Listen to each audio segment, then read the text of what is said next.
Pria itu jelas adalah raja pembunuh yang terkuat dari 7 raja. Namun, dia bahkan tidak berani menginjak seekor semut. Hanya karena pria itu terbangun dengan bakat pembunuhan.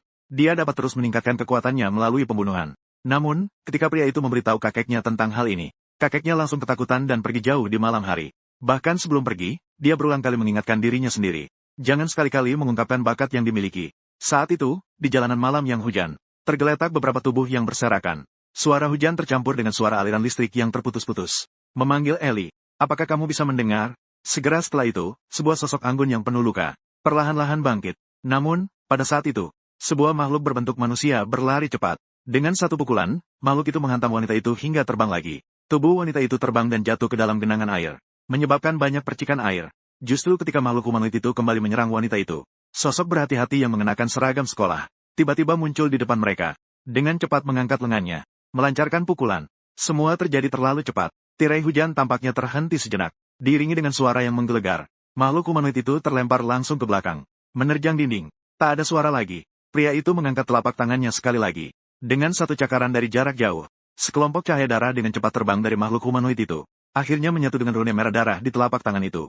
Segera setelah itu, pria itu berbalik melihat wanita di belakangnya. Kemudian berjalan lurus menuju kejauhan. Ellie yang tergeletak di tanah masih tampak terkejut. Dengan suara lemah, ia mengucapkan terima kasih.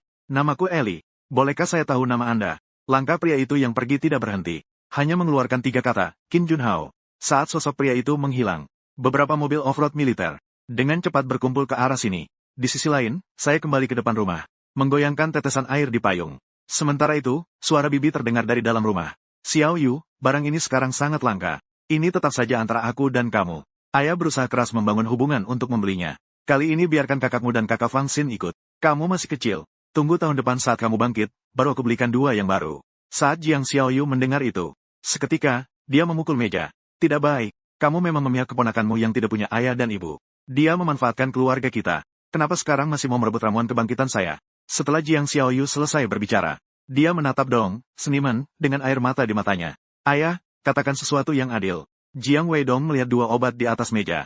Huilan, bagaimana kalau memberikan obat Fang Xin itu kepada Xiaoyu? Lagi pula Xiaoyu adalah putri kita yang tercinta. Tidak bisa, Fang Huilan langsung membantah. Tes bakat sangat penting. Ini menyangkut masa depannya. Jiang Weidong memukul meja dan berkata, kenapa tidak bisa? Keponakanmu adalah harta karun. Lalu, apakah putriku bukan harta karun? Seandainya bukan karena kita, keponakanmu, Fang Xin, sudah jadi gelandangan. Saat itu, putri tertua bibi, Jiang Xiaocha mengangkat kepalanya. Secara ketat, yang kita pakai dan makan, bahkan tempat tinggal kita, semuanya ditinggalkan oleh orang tua barunya untuknya. Tanpa kita, Fang Xin mungkin akan hidup lebih baik. Dan kita adalah gelandangan itu. Jika saya tidak salah tebak, uang untuk membeli kedua ramuan ini adalah uang yang ditinggalkan paman dan bibiku untuk Fang Xin. Jiang Weidong mendengar hal itu langsung terdiam.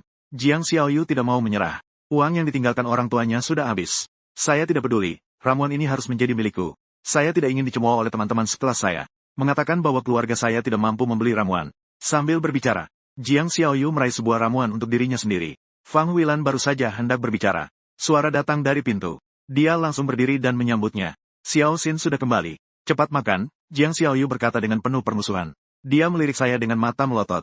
Dia membisikkan sesuatu yang tidak tahu malu. Sementara saya hanya mengabaikannya. Tadi, apa yang dikatakan oleh keluarga bibi?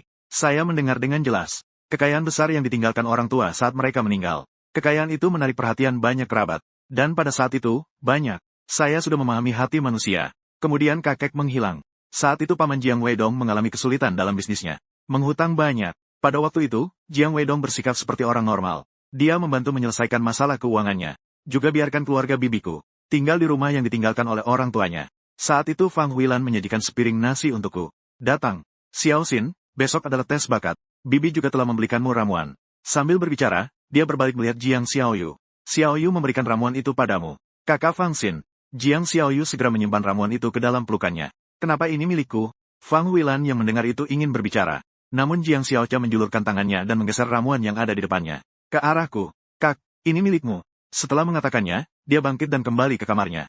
Setelah makan, aku kembali ke kamar dan mengeluarkan ponselku. Saat ini, pesan di grup kelas sudah mencapai. Kim Junhao, si anak kaya yang pamer, sedang memamerkan dengan gila-gilaan di grup 20 ramuan kebangkitan yang dibelikan ayahnya.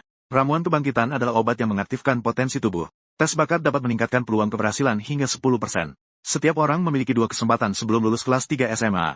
Namun, meskipun saya sudah mengaktifkan bakat pembunuhan sejak awal, tapi karena pesan dari kakek, jadi saya tidak pernah menggunakannya. Suatu ketika, saya secara tidak sengaja bertemu dengan orang dengan kemampuan khusus. Terpaksa bertindak setelah itu. Saya menemukan, orang dengan kemampuan seperti pembunuhan ini, dapat meningkatkan kemampuanku secara signifikan. Masih bisa merampas bakat yang telah diaktifkan orang lain. Orang-orang ini juga merupakan salah satu jenis yang telah terbangkitkan. Hanya saja, setelah mereka memiliki kemampuan, keinginan mereka semakin membesar tanpa batas. Membakar, membunuh, dan merampok. Mereka melakukan segala macam kejahatan. Sejak saat itu, saya mulai mengincar orang-orang seperti ini. Karena kakek menyuruh saya untuk tidak secara sembarangan menunjukkan bakat pembunuhan. Tapi saya masih bisa menggunakan bakat lain yang didapat melalui perampasan. Keesokan paginya, wali kelas Cheng Wenqin datang ke dalam kelas. Di atas panggung, semua siswa jangan merasa tegang. Tunggu hingga saya memberitahu sebelum menyuntikkan ramuan obat. Oh ya, ada teman sekelas yang belum mendapatkan ramuan. Mendengar ucapan ini, Qin Junhao mengibaskan rambut belah tengahnya. Dia menoleh dengan sinis dan melihatku yang duduk di dekat jendela. Guru baru itu bertanya tentangmu. Tanpa menunggu aku berbicara, seorang gadis cantik di baris depan, Chu Xinyao, membuka tasnya. Dia mengeluarkan sebuah ramuan.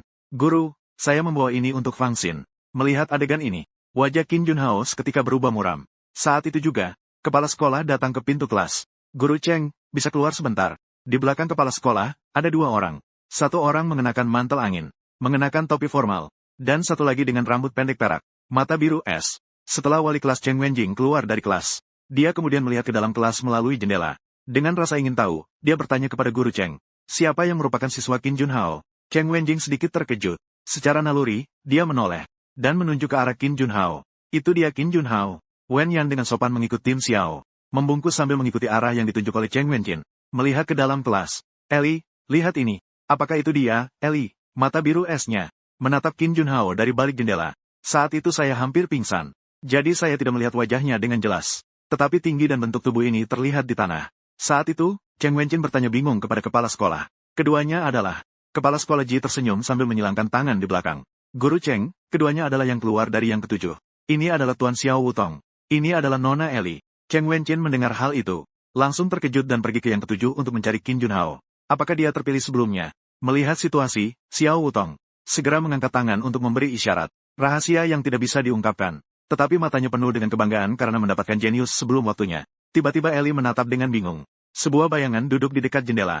Dan saat pertama kali saya melihat Eli muncul, saya sudah mengangkat poni saya sebelumnya. Dengan santai saya mengenakan kacamata teman sekelas. Lagi pula bakat saya sangat mencolok. Tidak ada satupun entry terkait di internet. Siapa yang tahu apakah mereka akan mengambil penelitian potongan itu nanti. Sementara itu, Xiao Wutong sangat senang. Sekelompok orang di lokasi ke-9 melaporkan kepada atasan. Menunda pengumuman hasil 1 hari. Mereka hanya ingin lebih dulu merebut siswa berbakat. Sayangnya, saya sudah menemukan harta karun itu lebih awal. Sementara itu, kelas sudah kacau. Siswa di barisan depan jelas mendengar pertanyaan dari kepala sekolah. Siapa Qin Junhao? Dan juga mendengar bahwa kedua orang asing itu dari lokasi ke-7. Itu adalah lokasi ke-7 dari Biro Tiandun yang legendaris. Setidaknya harus memiliki bakat level B ke atas untuk bergabung. Ada juga teman sekelas yang mengerti membuka suara untuk menjelaskan. Ini apa, Biro Tiandun? Yang paling hebat adalah lokasi ke-9. Semua adalah jenius. Ambang batas semuanya adalah level S. Pelayan yang kepatuhan Su Xiaoqiang terlihat sangat bersemangat. Kak Hao, kamu sudah mengirimnya ya? Tidak peduli dimanapun. Kamu bisa ditemukan lebih awal. Itu adalah yang paling keren. Qin Junhao juga agak hebat. Tidak tahu harus bagaimana melanjutkan percakapan. Pelayan Su Xiaoqiang segera memberikan dukungan kepada Kak Hao. Keluargamu sangat hebat. Pasti mengenal orang-orang dari Biro Tiandun, kan? Mendengar alasan ini, Qin Junhao segera tersadar. Ayahku mengenal. Sudah bangun. Sebelumnya ayahku pernah makan bersama orang-orang di dalam. Su Xiaoqiang melihat Qin Junhao mengakui setelah itu. Melihat ke arah Chu Xinyao. Bunga kelas Chu pasti sudah melihat kekuatan Kak Hao. Chu Xinyao terdengar ragu, mereka hanya melihat sekilas. Bisa jadi ayah Qin Junhao yang bermasalah. Datang untuk menangkapnya. Setelah mengatakannya, Chu Xinyao tidak lagi memperhatikan Su Xiaoqiang. Dia justru mengulurkan tangannya dan menggerakkannya di depan mataku. Kamu kan tidak rabun. Kenapa memakai kacamata? Aku tersenyum. Mengembalikan kacamata kepada teman sebangku. Coba rasakan bagaimana memakai kacamata. Saat itu, wali kelas Chen Wenjing masuk. Dia memperhatikan Qin Junhao dengan seksama. Sudah pasti, pengikut Su Xiaoqiang segera bertanya kepada guru. Apa yang dikatakan orang-orang itu barusan? Apakah itu disebabkan oleh kakakku yang hebat? Dipanggil khusus oleh bagian ke-7. Chen Wenjing mengangkat satu jari dan menaruhnya di bibirnya. Menandakan agar tidak bicara. Melihat Chen Wenjing sedang tersenyum. Teman-teman sekelas kembali gaduh. Kakakku hebat sekali. Qin Junhao juga sedikit bersemangat untuk berbicara. Setelah tes selesai, jika benar-benar dipanggil oleh bagian ke-7, aku akan mentraktir seluruh kelas untuk bersenang-senang. Aku melihat Qin Junhao yang tengah membuka sampahnya di tengah jalan. Jika nanti hasil tes bakatnya buruk, Betapa menyedihkannya Qin Junhao jatuh. Waktu dengan cepat tiba di tes bakat. Banyak orang berpakaian seragam berdiri di sekitar area pengujian. Sebagian besar berasal dari organisasi resmi atau berbagai organisasi besar. Bagaimanapun juga, sekarang para yang terbangkit sangat dicari. Setiap keluarga ingin mendapatkan bibit yang baik. Ini adalah seorang pemuda berambut putih yang mengenakan kacamata hitam. Ia lewat di depan orang-orang resmi. Di belakangnya, ada seorang gadis cantik yang membawa koper mengikuti di belakang. Semua orang yang melihat kedua orang itu segera berdiri tegak dan memberi hormat. Anggota non-resmi juga mengangguk dan menyapa. Namun, pemuda berambut putih yang terdepan tampaknya tidak melihat. Ia melewati kerumunan dan langsung menuju sebuah ruang kelas. Banyak siswa yang melihat pemandangan ini. Terbelalak melihat. Ternyata itu adalah lokasi ke-9 yang legendaris. Apakah kamu melihat koper yang dibawa oleh kakak perempuan yang cantik itu? 9 totem naga di atas. Itulah totem lokasi ke-9. Melihat pemuda berambut putih dan gadis cantik yang masuk ke kelas. Ketajaman merasakan ada suasana krisis dari kedua orang itu. Terutama yang berambut putih itu. Saya bahkan merasa bahwa lawan dalam sekejap dapat membunuh saya. Dalam sekejap bisa menghabisi saya. Seiring dimulainya tes bakat, Qin Junhao memfokuskan pandangannya. Pandangannya beralih ke Xiao Wutong di lokasi ke-7. Xiao Wutong juga melihat ke arah sini. Dia bahkan tersenyum dan mengangguk kepada Qin Junhao. Pengikut Su Xiaoqiang sangat bersemangat melihat pemandangan ini. Kalian semua melihatnya, kan? Orang di lokasi ke-7 itu mengangguk kepada kakak Hao saya. Sementara sudut mulut Qin Junhao lebih sulit ditekan daripada Aka. Dia berpura-pura acuh tak acuh sambil menyarankan Su Xiaoqiang untuk lebih rendah hati. Setelah menyarankan untuk lebih rendah hati, Qin Junhao melirik saya. Saya mendengar bahwa mengaktifkan bakat semacam ini. Terkadang, siswa yang belajar dengan baik justru mendapatkan hasil yang kontraproduktif. Sebelumnya ada seorang kakak kelas. Dia memperoleh bakat alat berat kelas A. Wan Xin, saya rasa kamu mungkin adalah diriku. Aku menganggukkan kepala. Tapi itu juga cukup baik. Lebih baik daripada bakat anjing penjilat level 1. Hanya dengan satu kalimat sederhana. Langsung membuat Qin Junhao menjadi defensif. Wajahnya tiba-tiba menjadi gelap seperti dasar panci. Saat itu, Chu Xinyao menyentuh pinggang belakangku. Mana ramuan yang kuberikan untukmu? Tertinggal di kelas, aku lupa membawanya. Kenapa kamu, Chu Xinyao, mengernyitkan dahi dan cemberut di saat yang begitu penting? Kenapa kamu begitu kasar? Sambil berkata, Chu Xinyao menyodorkan ramuan kebangkitannya padaku. Dia berbalik dan segera ingin berlari kembali ke kelas untuk mengambilnya. Aku menarik Chu Xinyao. Dengan lembut aku berkata, kita segera tiba gilirannya. Tidak ada cukup waktu untuk kembali dan mengambilnya sekarang. Kenapa kamu seperti ini? Chu Xinyao tampak merungut tanpa alasan. Jika kali ini tidak berhasil, bukankah masih ada kesempatan berikutnya? Segera terdengar suara Cheng Wenqin dari depan. Selanjutnya adalah Qin Junhao dan Su Qiang. Chu Xinyao masuk ke area tes dengan tertib. Dari jauh, Xiao Wutong melihat Qin Junhao masuk ke area pengujian. Dia segera menunjukkan senyuman cepat. Kontrak akan kita tanda tangani setelah dia keluar. Kita akan menandatanganinya lebih awal. Sementara itu, aku tiba di dalam perangkat pengujian yang besar. Aku menyentuh kalung yang diberikan kakek di leherku. Kakek pernah berkata, dengan kalung ini, kemampuan membunuhmu dapat menyembunyikan diri dari pengujian. Sementara itu, di dalam kelas, si berambut putih duduk di kursi. Dia melihat sebuah alat tampilan yang canggih di depannya. Pada saat itu, alat tersebut tiba-tiba mengeluarkan suara nyaring. Sementara itu, tampilan ujiku muncul di monitor. Gadis cantik di sampingku, melihat monitor dengan ekspresi terkejut. Tanpa menggunakan obat, bisa mengukur bakat tingkat SS. Dan bisa mengukur begitu banyak bakat. Jika menggunakan obat, semua bakatnya dapat naik satu tingkat lagi. Si berambut putih mengangkat jari. Dia dengan perlahan menurunkan kacamata hitamnya. Sudut bibirnya perlahan mengembang menjadi senyuman. Fang Xin meminta di posisi ke-9. Tes segera berakhir. Sebelum saya meninggalkan area pengujian, saya memperkirakan bakat kekuatan saya berada di level 5. Hari ini tidak ada injeksi obat. Itu mungkin setara dengan level. Bakat ini mungkin akan diperhatikan oleh organisasi seperti Biro Tiandun. Tapi saya pasti tidak akan masuk ke posisi ke-9. Bagi saya, orang-orang di posisi ke-9 terlalu menakutkan. Terjebak di antara ruangan monster seperti itu. Saya mungkin akan segera terungkap. Sementara itu, Qin Junhao baru saja keluar dari area tes. Dia langsung diseret oleh Xiao Wutong ke sebuah kelas. Adegan ini menarik banyak seruan dan rasa iri dari orang-orang. Qin Junhao juga tidak berpura-pura lagi. Sudut bibirnya terangkat tinggi. Dia terus melambai ke arah teman-teman sekelas yang bersorak. Di dalam kelas, si rambut putih melihat keluar jendela. Apa yang dilakukan ideal Xiao Wutong itu? Gadis cantik itu berkata, sudah menandatangani seorang siswa lebih dulu. Si berambut putih menatap dengan bingung. Apakah kita melewatkan calon yang baik? Gadis cantik dengan santai mengacak rambutnya. Tidak, barusan aku mendengar sedikit tentang si kecil 5. Dikatakan bahwa mereka menemukan calon yang baik. Mereka ingin merampas kesempatan kita. Si berambut putih menunjuk ke kotak di depannya. Orang bodoh ini. Dia tidak tahu bahwa kedatangan kita kali ini membawa alat deteksi yang paling canggih. Berita tentang peningkatan alat deteksi belum diumumkan. Sangat wajar jika dia tidak tahu tentang tempat ke-9. Siapa level orang yang dia rampas sebelumnya? Gadis itu melirik hasil tes Qin Junhao. Tingkat diri sendiri. Namun, dengan banyak ramuan, ia dipaksa mencapai level B. Si berambut putih menguap setelah mendengar. Ini memang sampah. Siapkan kontraknya. Malam ini kita berdua akan pergi ke rumah Fang Chen untuk menandatangani kontrak. Mari pergi saat waktu makan. Kita masih bisa makan dengan baik. Xin berjalan menuju kelompok kelas. Topik perbincangan di kelas saat ini adalah Qin Junhao. Setiap orang sangat iri. Ini bukan lagi pekerjaan yang aman. Ini adalah pekerjaan yang sangat menguntungkan. Masuk ke Biro Tiandun. Meskipun bukan rumah monster seperti di tempat ke-9, itu juga merupakan kehormatan yang tertinggi. Chu Xinyao maju dan menarik lengan Fang Xin. Xiao Fang, mari kita duduk di sana. Tempat ini terlalu berisik. Fang Xin terdiam sejenak. Saya harus kembali ke kelas dulu. Lalu pergi ke kelas 8. Saya ingin mencari adik perempuan saya. Mencarinya untuk apa? Memberinya ramuan. Chu Xinyao mengomel dengan bibirnya. Ternyata kamu tidak menggunakan ramuan itu untuk disimpan bagi adikmu. Apakah kamu begitu enggan menggunakan barang saya? Ramuanmu tidak cukup. Gunakan saja yang saya berikan. Siswa Xiao Fang, kita sudah saling mengenal sejak taman kanak-kanak sampai sekarang. Saya tidak mengizinkanmu bersikap terlalu sopan padaku. Apapun yang kamu inginkan, bisa minta padaku. Selama saya memiliki itu, saya pasti tidak akan kekurangan untukmu. Apakah kamu mendengarnya? Sambil berbicara, Chu Xinyao sambil mengangkat jari kakinya. Jari-jarinya yang halus dan putih mengetuk kepala Fang Xin. Fang Xin mengangkat alisnya sedikit. Apa saja bisa. Bisakah kamu memberikan satu untukku? Fang Xin mempersiapkan diri. Chu Xinyao mencengkeram pinggang belakang Fang Xin dengan kuat. Mengambil ramuan. Menemukan kelas 8. Hari ini tidak ada kelas. Jadi disiplin sangat berantakan. Melalui jendela. Di dalam kelas, banyak siswa yang sedang berada di sana. Sedang ramai mendiskusikan tes bakat. Hampir setiap meja ada satu ramuan. Jiang Xiaocha mengenakan headphone dan membaca buku. Jiang Xiaocha. Fang Xin memanggil. Jiang Xiaocha didorong oleh teman sebangkunya. Menaikkan kepala dan melihat ke arah pintu. Menggeser kacamatanya. Berjalan cepat keluar. Kakak, tes kalian telah selesai. Ini untukmu. Xin mengulurkan ramuan itu.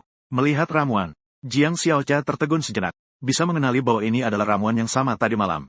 Kamu tidak menggunakan ramuan. Tidak bisa dilupakan.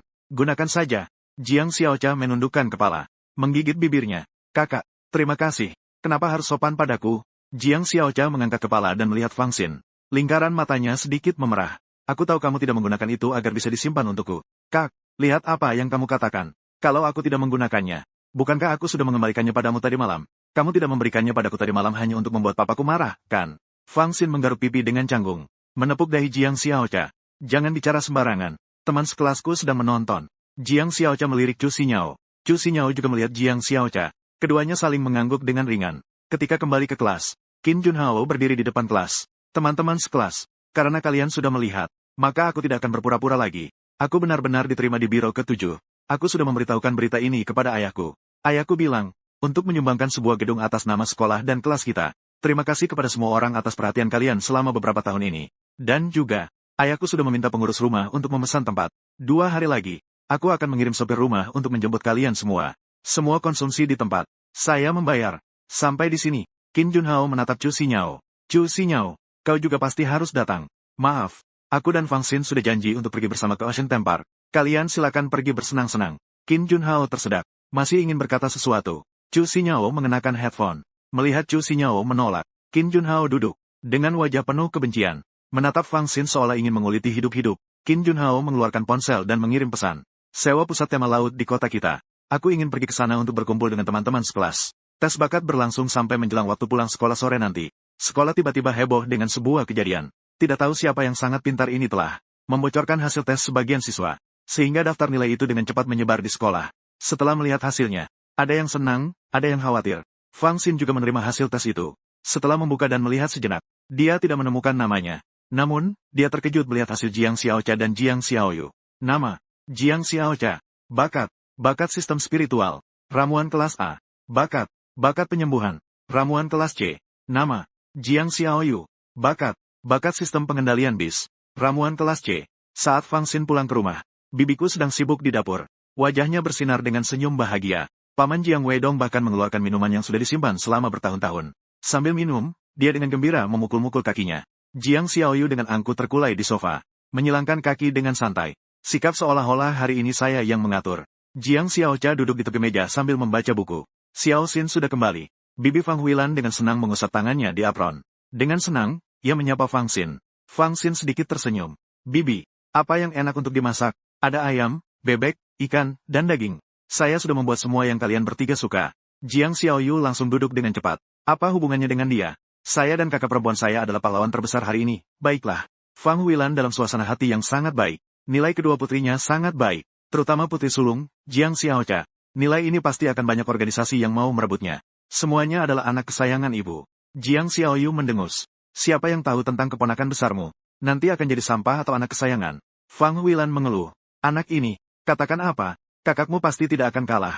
Hari ini adalah hari bahagia. Jangan bicara seperti itu. Fang Xin, duduklah sebentar. Nanti makanannya akan siap. Jiang Weidong membersihkan tenggorokannya dengan keras. Letakkan ponsel di atas meja. Di layar ada transkrip elektronik kedua putri. Ayo. Fang Xin melihat. Lihatlah nilai kedua adikmu. Fang Xin melihat sebentar dan tersenyum. Semuanya hebat. Jiang Xiaoyu mendengus. Bagus sekali. Tidak perlu kamu yang mengatakannya. Jiang Weidong sekali lagi meneguk minuman. Jarinya mengetuk meja. Fang Xin, lihatlah lagi kakak perempuanmu. Xiao Cha, bakat kelas A.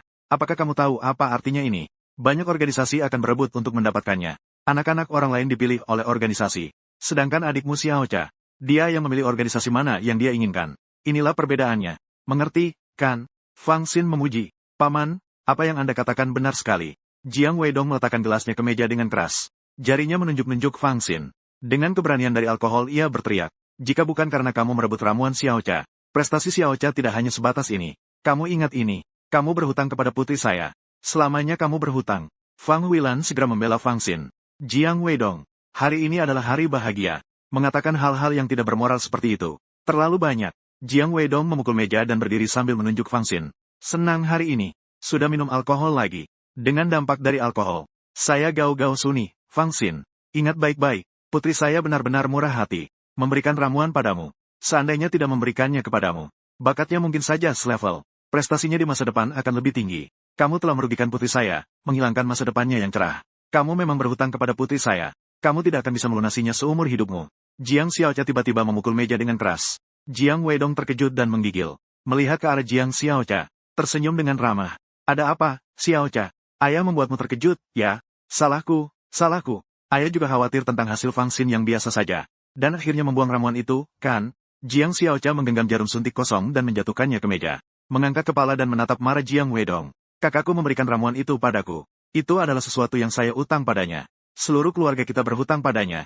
Semua mata keluarga tertuju pada ramuan itu. Jiang Weidong langsung terdiam. Dia mengenali ramuan itu. Dan dia sangat yakin. Jiang Xiaocha tidak mungkin berbohong tentang hal ini. Jadi, Xin sama sekali tidak menggunakan ramuan ini.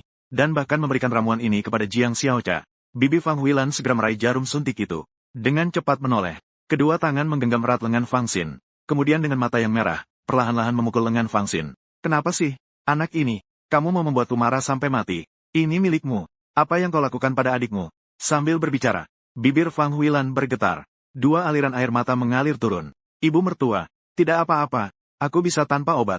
Fang Huilan menghapus air mata. Maafkan aku, Bibi. Jiang Xiaoyu mengunyah permen karet. Ibu. Kenapa kamu menangis? Suasana hatiku yang begitu baik ini kau hancurkan. Meskipun Fang Xin menggunakan obat itu juga belum tentu lebih baik dari kakakku, kan? Terlebih lagi, keponakanmu sendiri yang dengan sukarela memberikan obat itu pada Jiang Xiaocha. Lagi pula tidak ada yang memaksanya. Jiang Xiaoyu, sedikit saja punya hati, ya? Jiang Xiaocha berteriak marah. Jiang Xiaoyu menggulirkan matanya. Mereka sendiri kan sudah bilang, mereka juga bisa tanpa obat. Kenapa kamu peduli pada orang lain? Lagi pula, dia menggunakan yang milik kita. Seharusnya dia yang memiliki hati nurani, kan? Jiang Xiaocha memberikan tamparan yang nyaring dan jelas ke wajah Jiang Xiaoyu. Pukulan ini sangat cepat dan langsung. Jiang Xiaoyu sampai kebingungan. Beberapa detik kemudian, Jiang Xiaoyu menangis keras. Ayah, kau harus mengawasinya. Dia bahkan membelokkan siku keluar. Jiang Weidong memeluk Jiang Xiaoyu dan mengusap wajahnya. Xiaocha, apa yang sedang kamu lakukan? Kenapa kamu harus memukul Xiaoyu karena orang asing? Dia adalah adikmu yang sebenarnya. Jiang Xiaocha menatap Jiang Weidong dengan dingin. Orang luar. Kita sekeluarga adalah orang luar. Jangan lupa, bahwa kakakku yang menampung kita sekeluarga. Sekarang, tolong, segera, tentang tindakanmu barusan. Minta maaf kepada kakakku. Xiaocha, aku adalah ayahmu. Jiang Xiaocha mengulangi dengan suara dingin. Minta maaf. Jika kamu tidak minta maaf, aku akan berhenti bergabung dengan organisasi manapun. Jiang Weidong tiba-tiba menjadi panik. Xiaocha. Jiang Xiaocha memiliki tatapan yang dingin. Sekarang hasil belajar Jiang Xiaocha sudah keluar. Dia pasti akan menjadi tiang penyangga keluarga di masa depan. Lagi pula, Jiang Weidong sendiri juga tahu bahwa dia salah. Dia melirik Fang Xin. Maaf, Fang Xin. Ucapan saya memang berlebihan. Saya minta maaf padamu. Kamu juga sebaiknya menasihati Xiaocha. Suruh dia untuk tidak pernah menyerah bergabung dengan organisasi besar. Fang Xin dengan lembut menjentik dahi Jiang Xiaocha yang putih. Adik ini tidak sia-sia dia sakit. Jauh lebih baik daripada Jiang Xiaoyu yang seperti serigala berbulu domba. Aku lapar. Xiaocha. Baik, aku pergi untuk mengambilkan nasi untukmu. Jiang Xiaocha berjalan ke arah dapur. Fang Huilan dengan mata merah melihat Fang Xin dengan wajah penuh penyesalan. Xiao Xin, Bibi, aku lapar. Ayo makan. Fang Huilan menggenggam lengan Fang Xin. Baik, Bibi akan memasak 2 hidangan lagi dan baru makan. Jiang Xiaoyu bersandar di pelukan Jiang Weidong. Masih merasa sangat teraniaya. Ayah terluka. Jiang Weidong menepuk punggung Jiang Xiaoyu, mengusap wajah putrinya. Melihat Fang Xin dengan tatapan marah, dia merasa Fang Xin adalah penyebabnya. Mendengus, menarik putrinya untuk mencari kantong es. Berbicara pelan kepada Jiang Xiaoyu. Xiaoyu, kakakmu, kita tetap keluarga. Semua ini adalah kesalahan Fang Xin. Tamparan ini akan dikenang olehnya. Saya belum pernah mendengar anak seseorang dapat meraih prestasi baik tanpa menggunakan obat. Dia jelas ingin menunggu ujian berikutnya. Saat itu, saya tetap harus membantunya mendapatkan obat. Lihat saja, ayah pasti akan membalas tamparan ini. Jiang Xiaoyu menatap Fang Xin dengan marah. Baik, ayah. Suara ketukan pintu terdengar. Siapa itu? Bibi berlari ke pintu untuk membukanya. Di depan pintu berdiri seorang pria gemuk yang terlihat lucu, membawa banyak hadiah. Anda adalah Ibu Jiang Xiaocha, kan? Kami dari Biro Tiannan. Datang khusus untuk mencari Jiang Xiaocha. Teman-teman membahas tentang bergabung dengan kami. Tanpa memperhatikan apakah Fang Huilan mengundang atau tidak. Orang gemuk itu mengulurkan satu tangan di sela-sela salaman dengan Fang Huilan. Masuk langsung bersama asisten. Fang Huilan terlihat bingung, tapi segera sadar. Berteriak ke arah dapur. Xiaocha, mencarimu. Jiang Xiaocha keluar dari dapur sambil mengusap tangannya. Teman sekelas Jiang Xiaocha. Halo, halo. Saya adalah Tong Fengwu dari Perhimpunan Dagang Tiannan. Orang gemuk itu tersenyum ramah menyambutnya. Langsung mengulurkan tangan untuk bersalaman dengan Jiang Xiaocha. Anda. Jiang Weidong juga cepat mendekat. Orang gemuk itu pandai bersosialisasi. Segera membungkukkan badan dan berlari kecil ke sana. Ini pasti ayah Jiang Xiaocha. Saya adalah Tong Fengwu dari Perhimpunan Dagang Tiannan. Kalian tahu tentang Biro Tiannan, kan? Itu adalah biro terbesar di seluruh distrik kita. Jiang Weidong segera mengangguk. Matanya berbinar-binar. Selamat datang, selamat datang. Silakan duduk, silakan duduk. Anda datang untuk masalah Jiang Xiaocha, kan? Prestasi Jiang Xiaocha sangat baik. Kami dari Biro Tiannan dengan sengaja mengirimkan saya sebagai kepala di Lanceng untuk datang. Mengundang Jiang Xiaocha untuk bergabung dengan kami. Memberikan sebuah apartemen mewah di bawah Huyuan, yang termahal di Lanceng. Juga akan menyediakan mobil mewah untuk menjemput dan mengantar Jiang Xiaocha. Tahun pertama bergabung dengan Biro Tiannan. Gaji tahunan 800.000. Tahun kedua akan berlipat ganda. Setelah 3 tahun, akan memberikan Jiang Xiaocha berdasarkan kontribusinya di biro untuk pembagian saham. Orang gemuk ini, Tong Fengwu, mengucapkan banyak keuntungan dalam satu napas. Mendengar ini, mata Jiang Weidong langsung berbinar. Ia terus menelan ludah beberapa kali. Jiang Weidong berbalik melihat Jiang Xiaocha. Seperti pepatah, jika satu orang naik, yang lain pun ikut naik. Jika Jiang Xiaocha terbang, sebagai orang tuanya, dia pasti tidak akan kalah jauh. Anda adalah ibu dari teman kecil Cha, kan? Bagaimana? Tong Fengwu bertanya sekali lagi. Jiang Xiaocha belum sempat berbicara. Suara ketukan pintu terdengar lagi. Fang Huilan pergi membuka pintu. Dari pintu berdiri seorang wanita berpakaian formal, mengenakan kacamata. Di belakangnya ada 2 asisten yang membawa hadiah. Wanita itu mengulurkan tangan untuk berjabat tangan. Anda adalah ibu dari Xiaocha, kan?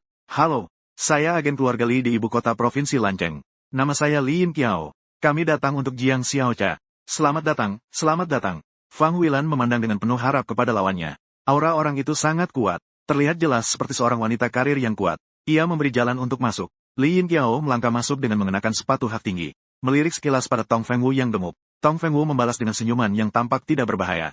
Namun hanya mendapatkan dengusan dingin. Anda adalah ayah Jiang Xiaocha, kan? Li Yin Kiao mengulurkan tangan ke arah Jiang Weidong. Jiang Weidong menjilat bibirnya. Merasa sepertinya agak melayang saat ini. Ada orang datang untuk merampas putrinya. Sudah selama bertahun-tahun terpuruk. Bisa sedikit berbangga sekarang. Barusan dia melihat tetangga sedang membicarakan keluarga mereka. Halo. Jiang Weidong segera mengulurkan tangannya. Li Yin Kiao menoleh dan tersenyum kepada Jiang Xiaocha. Hai, teman sekelas Jiang Xiaocha. Saya Li Yin Kiao dari keluarga Li di ibu kota provinsi. Senang bertemu denganmu. Saya ingin mengenal orang ini dari Biro Tiannan. Sudah memberikan penawaran, kan? Keluarga Li kami ingin menunjukkan itikat baik. Apa yang mereka hasilkan, kami akan memberikan 2 kali lipat. Tong Fengwu menyipitkan mata dan sedikit membelalak. Saya bilang Li, kamu ini agak tidak etis, kan? Li Yin Kiao tersenyum dengan sikap percaya diri. Saya pikir Jiang Xiaocha layak mendapatkannya. Melihat 2 keluarga bertengkar, Jiang Weidong merasa seolah-olah dia sudah berada di puncaknya. Ini terlalu menyenangkan. Mari semua duduk dan ngobrol. Jiang Weidong mencoba mencairkan suasana. Tidak disangka ada bunyi ketukan pintu lagi. Fang Huilan membuka pintu. Kali ini orang di depan pintu terlihat lebih formal. Mengenakan seragam. Hadiah yang dibawa cukup sederhana. Tidak semewah 2 yang pertama. Yang terdepan adalah seorang pria dengan wajah persegi. Pria itu terlihat agak kaku. Selamat pagi. Biro Tiandun. Lokasi keempat. Kepala tim operasi khusus kedua. Geng Chu. Datang untuk Jiang Xiaocha. Fang Huilan segera membuka pintu. Silakan masuk. Chu Gang melangkah masuk. Pandangannya melintas pada Tong Fengwu dan Li Yinqiao. Keduanya tersenyum. Kapten Chu sudah datang. Jiang Xiaocha, murid. Apakah sudah memilih? Belum. Lokasi keempat juga ingin mengundangmu bergabung. Sekarang kamu bisa memilih. Suara Jiang Weidong saat berbicara penuh semangat. Merasa ini adalah momen terbaik dalam hidup. Anda adalah Kapten Chu, kan? Silakan duduk. Chu baru saja duduk. Anda semua juga silakan duduk. Tong Fengwu dan Li Yinqiao duduk bergiliran. Li Yinqiao yang pertama mulai berbicara. Tidak peduli bagaimana kita bertarung. Hak keputusan akhir tetap di tangan Jiang Xiaocha. Mari kita lihat bagaimana Jiang Xiaocha memilih. Jiang Xiaocha juga agak terkejut. Hanya mendengar bahwa bakatnya tinggi. Akan direbut oleh berbagai kekuatan. Tidak menyangka senjatanya sespesifik ini. Setelah sedikit ragu. Saya mendengarkan kakak saya. Fang Xin terdiam selama beberapa detik. Jelas tidak menyangka Jiang Cha akan berkata seperti itu. Ketiga kelompok itu semua melihat ke arah Fang Xin. Li Yinqiao berkata sambil tersenyum. Kamu adalah kakaknya Jiang Xiaocha. Kamu ingin adikmu pergi kemana? Jiang Weidong segera memotong. Untuk apa mendengarkannya? Saya adalah ayahnya. Saya yang memimpin rumah ini. Apakah kalian bisa menerima putri saya juga? Sambil berbicara, Jiang Weidong menarik Jiang Xiaoyu dengan erat. Bolehkah saya bertanya? Apakah putri Anda adalah bakat alami kelas C dalam pengendalian hewan?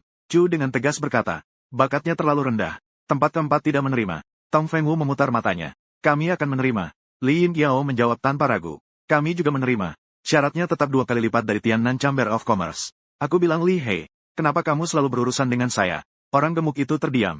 Li Yinqiao mengabaikannya. Terus menatap Jiang Xiaocha. Teman sekelas Jiang Xiaocha. Keputusan ada di tangan Anda. Namun, Jiang Xiaocha tetap berkata. Saya mendengarkan kakak saya. Anak ini. Jiang Weidong dengan cepat berdiri. Tong Fengwu mengamati Fang Xin. Kamu juga seorang siswa. Sungai. Kembali apa? Fang Xin. Jiang Weidong menanyakan. Apakah kalian sudah mengetahui hasilnya sebelumnya?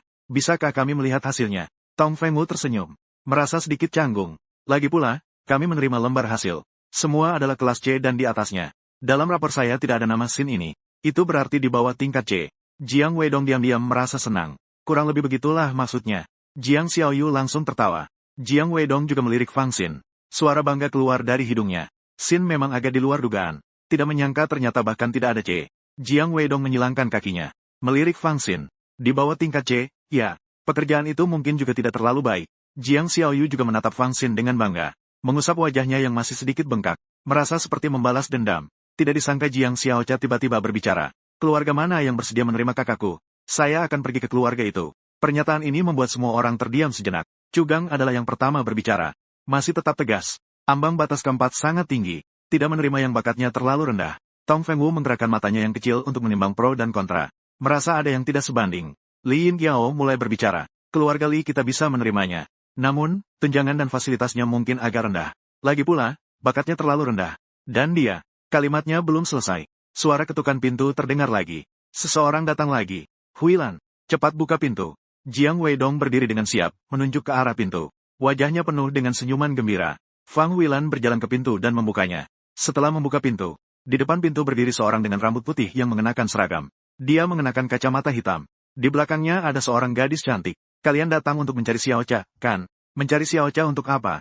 Saya sedang mencari kopi. Apakah Xin ada di rumah? Ada. Anda, teman-temannya. Sambil berbicara, si rambut putih masuk bersama gadis cantik. Fang Xin. Saat melihat si rambut putih, Fang Xin merasa cemas di dalam hati. Kenapa Departemen ke-9 datang? Saat itu, Jiang Weidong merasa sangat senang. Melihat seorang rambut putih masuk, Fang Xin merasa cemas di dalam hatinya. Kamu seorang pelajar. Kamu tidak belajar dengan baik sehari saja. Teman-teman yang kamu pilih itu tidak jelas. Kamu bahkan membawanya pulang ke rumah. Kata-kata Jiang Weidong belum terucap. Tong Fengwu dan Li Yinqiao segera berdiri. Mereka membungkuk dengan hormat. Tuan Suge. Cugang juga langsung bangkit. Berdiri tegak dengan disiplin. Memberi penghormatan. Cugang dari Departemen Tindakan Khusus keempat. Sudah bertemu dengan atasan. Yang paling ditakuti adalah ketika suasana menjadi tiba-tiba hening. Jiang Weidong sebelumnya begitu percaya diri. Di detik berikutnya, senyum di wajahnya langsung membeku. Tong Fengwu dari Kamar Dagang Tianan dan Li Yinqiao dari keluarga Li di ibu kota provinsi. Keduanya memandang orang berambut putih ini dengan hormat. Yang terpenting adalah kedatangan Cugang dari lembaga ini. Mereka berdiri dan memberi hormat sambil mengatakan, atasan. Jiang Weidong menelan ludahnya. Sama sekali tidak menyangka bahwa orang berambut putih ini memiliki status seperti ini. Namun dia merasa bingung di dalam hati. Orang berambut putih ini datang untuk menemui Fang Xin ini. Bakat saja tidak ada yang C, untuk apa? Anda mencari Fang Xin untuk urusan apa? Jiang Weidong langsung mengganti panggilan. Dia memaksakan senyuman dan bertanya. Si rambut putih sama sekali tidak menghiraukan Jiang Weidong. Mengulurkan tangan ke arah Fang Xin. Halo, Departemen Operasi Khusus ke-9 Biro Tiandun. Zhuge Heng. Fang Xin terdiam sejenak. Dia juga mengulurkan tangan. penuh dengan kebingungan. Dia jelas-jelas tidak menggunakan obat. Bagaimana bisa ditemukan? Jangan-jangan Departemen ke-9 memiliki cara khusus. Mencari saya untuk urusan apa? Wajah tampan si rambut putih menunjukkan senyuman. Dua hal. Mengundangmu untuk bergabung dengan Departemen ke-9. Yang kedua, menumpang makan. Bergabung dengan Departemen ke-9. Apa itu Departemen ke-9? Departemen ke-9 bahkan menerima yang dengan hasil C seperti ini. Jiang Weidong seperti anak kecil yang penasaran. Bertanya bertubi-tubi dalam satu napas. Tong Fengwu dan Li Yinqiao seperti melihat Jiang Weidong seolah-olah melihat orang bodoh. Chu Gang masih terlihat kaku seperti biasa. Departemen ke-9 adalah unit operasi khusus terkuat di Biro Tiandun. Hanya menerima anggota dengan bakat tingkat S ke atas. Tapi tadi Tuan Tong bukan sudah bilang. Di transkrip nilainya tidak ada Fang Xin. Tong Fengwu berkata dengan kesal. Orang yang dipilih oleh Departemen ke-9. Informasi akan dienkripsi. Kami juga tidak memiliki hak untuk memeriksa. Jadi namanya tidak ada di daftar. Jiang Weidong melotot dengan mata yang bulat. Seluruh tubuhnya terlihat bingung. Jiang Xiaoyu juga dengan ekspresi bingung. Fang Huilan dan Jiang Xiaocha justru terlihat sangat bersemangat. Kejadian yang sedemikian dramatis membuat mereka. Jantung ibu dan anak hampir tidak bisa menahan. Itu berarti, bakat kecil Xin di rumah saya sangat tinggi. Zhuge Heng duduk seolah-olah kembali ke rumahnya sendiri. Kebangkitan 5 bakat, tanpa penggunaan obat. Bakat tertinggi tingkat SS. Ini adalah transkripnya. Sambil berbicara, Zhuge Heng seperti melakukan sulap, mengeluarkan sebuah benda hitam panjang selebar 2 jari. Ditekuk menjadi bentuk L.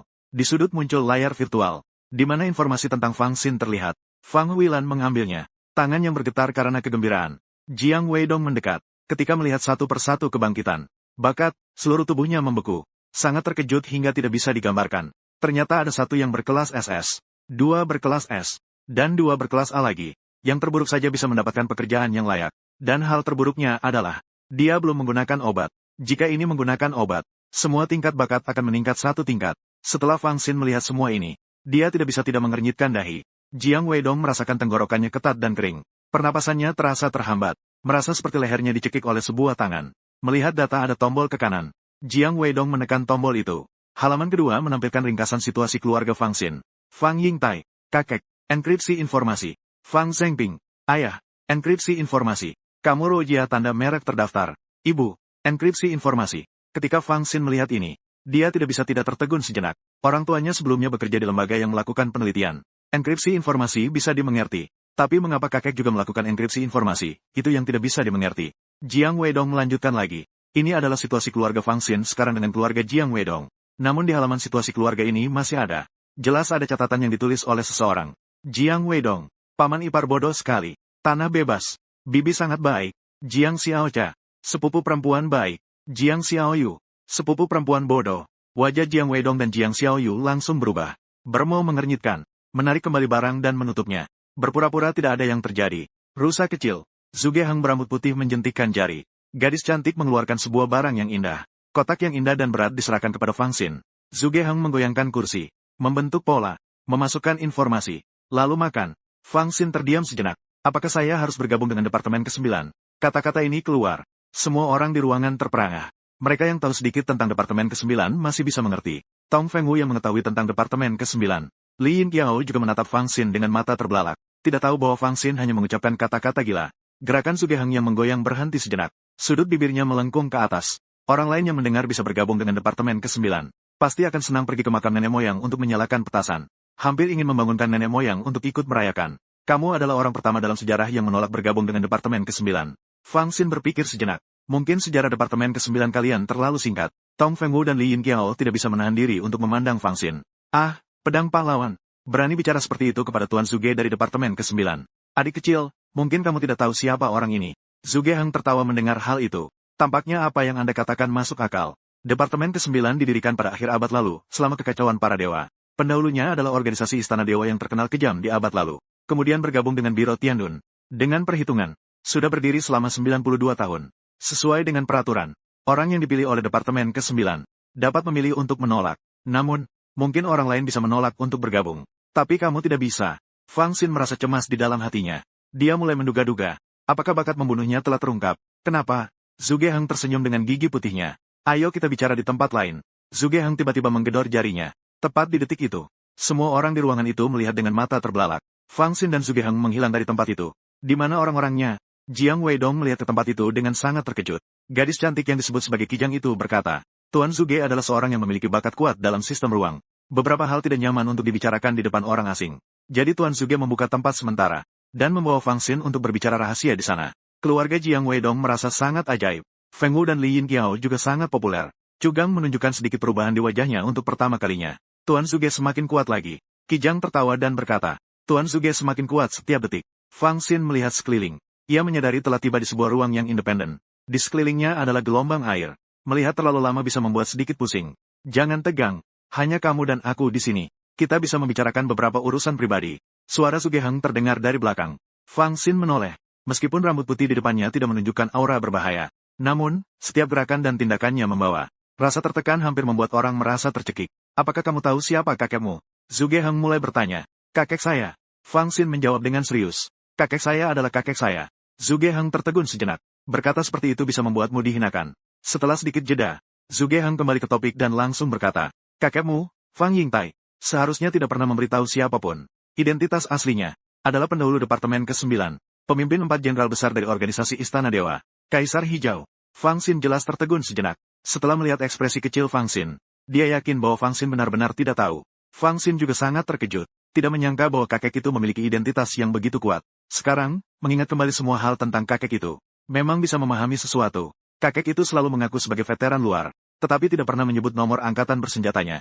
Setiap kali ditanya, dia selalu bilang itu adalah sekelompok prajurit biasa dari pasukan biasa. Setelah melepas baju zirah, dia hanya ingin menjalani kehidupan yang tenang. Ketika orang tuanya meninggal dunia, Fang Xin menemani kakeknya di kampung halaman. Saat itu, kakek memberi Fang Xin banyak cerita dari abad lalu. Banyak detail tentang tentara cahaya suci dan tentara malam abadi. Bahkan, di buku pelajaran pun hanya disebut sepintas.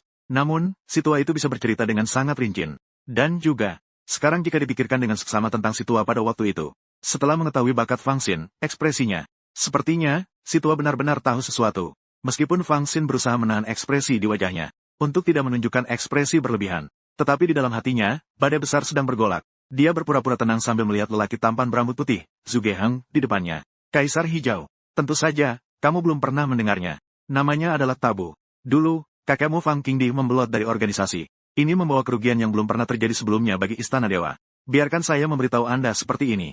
Kekacauan para dewa hanya membuat Istana Dewa sedikit terluka. Tapi kakekmu memang dengan kekuatan dirinya sendiri, menyebabkan Istana Dewa mengalami kerugian besar. Fang Xin merasakan gelombang yang mengamuk di dalam hatinya. Tak disangka, yang lembut dan ramah itu, ternyata pernah mengalami kekuatan yang sangat mengesankan. Namun ekspresi Fang Xin juga menjadi serius. Jadi, maksudmu adalah, menangkap saya? Sugehang tertawa dan berkata, itu tidak perlu. Karena saya adalah penggemar kecil kakekmu. Dan alasan kakekmu membelot dari organisasi saat itu, adalah karena di dalam organisasi terdapat banyak faksi. Setiap faksi mengalami perpecahan yang serius. Seseorang tanpa alasan menuduh kakekmu berkhianat. Mereka ingin membunuh kakekmu yang merupakan pahlawan pendiri negara. Akhirnya, kelompok yang menjebak kakekmu jatuh dari kekuasaan. Istana Dewa juga membebaskan nama kakekmu. Jadi, inilah alasan mengapa aku sangat ingin bergabung dengan Departemen ke-9. Fang Xin bertanya lagi. Sugehang mengangkat 2 jari. Ada 2 alasan mengapa aku berharap kamu bergabung dengan Departemen ke-9. Kakekmu adalah pendiri dari Departemen ke-9. Dia adalah salah satu tokoh penting dalam organisasi Istana Dewa. Penguasa Departemen ke-9 saat ini adalah kakek Ye. Dia dan kakekmu adalah sahabat sejati. Jika kamu bergabung dengan Departemen ke-9, dia akan melindungimu. Jalan di depanmu akan terbuka lebar. Selama kamu menunjukkan prestasi, kenaikan jabatan tidak ada yang menghalangimu. Dengan kata lain, kamu juga pantas disebut sebagai penerus Departemen ke-9. Mengenai poin kedua, ini juga sangat penting.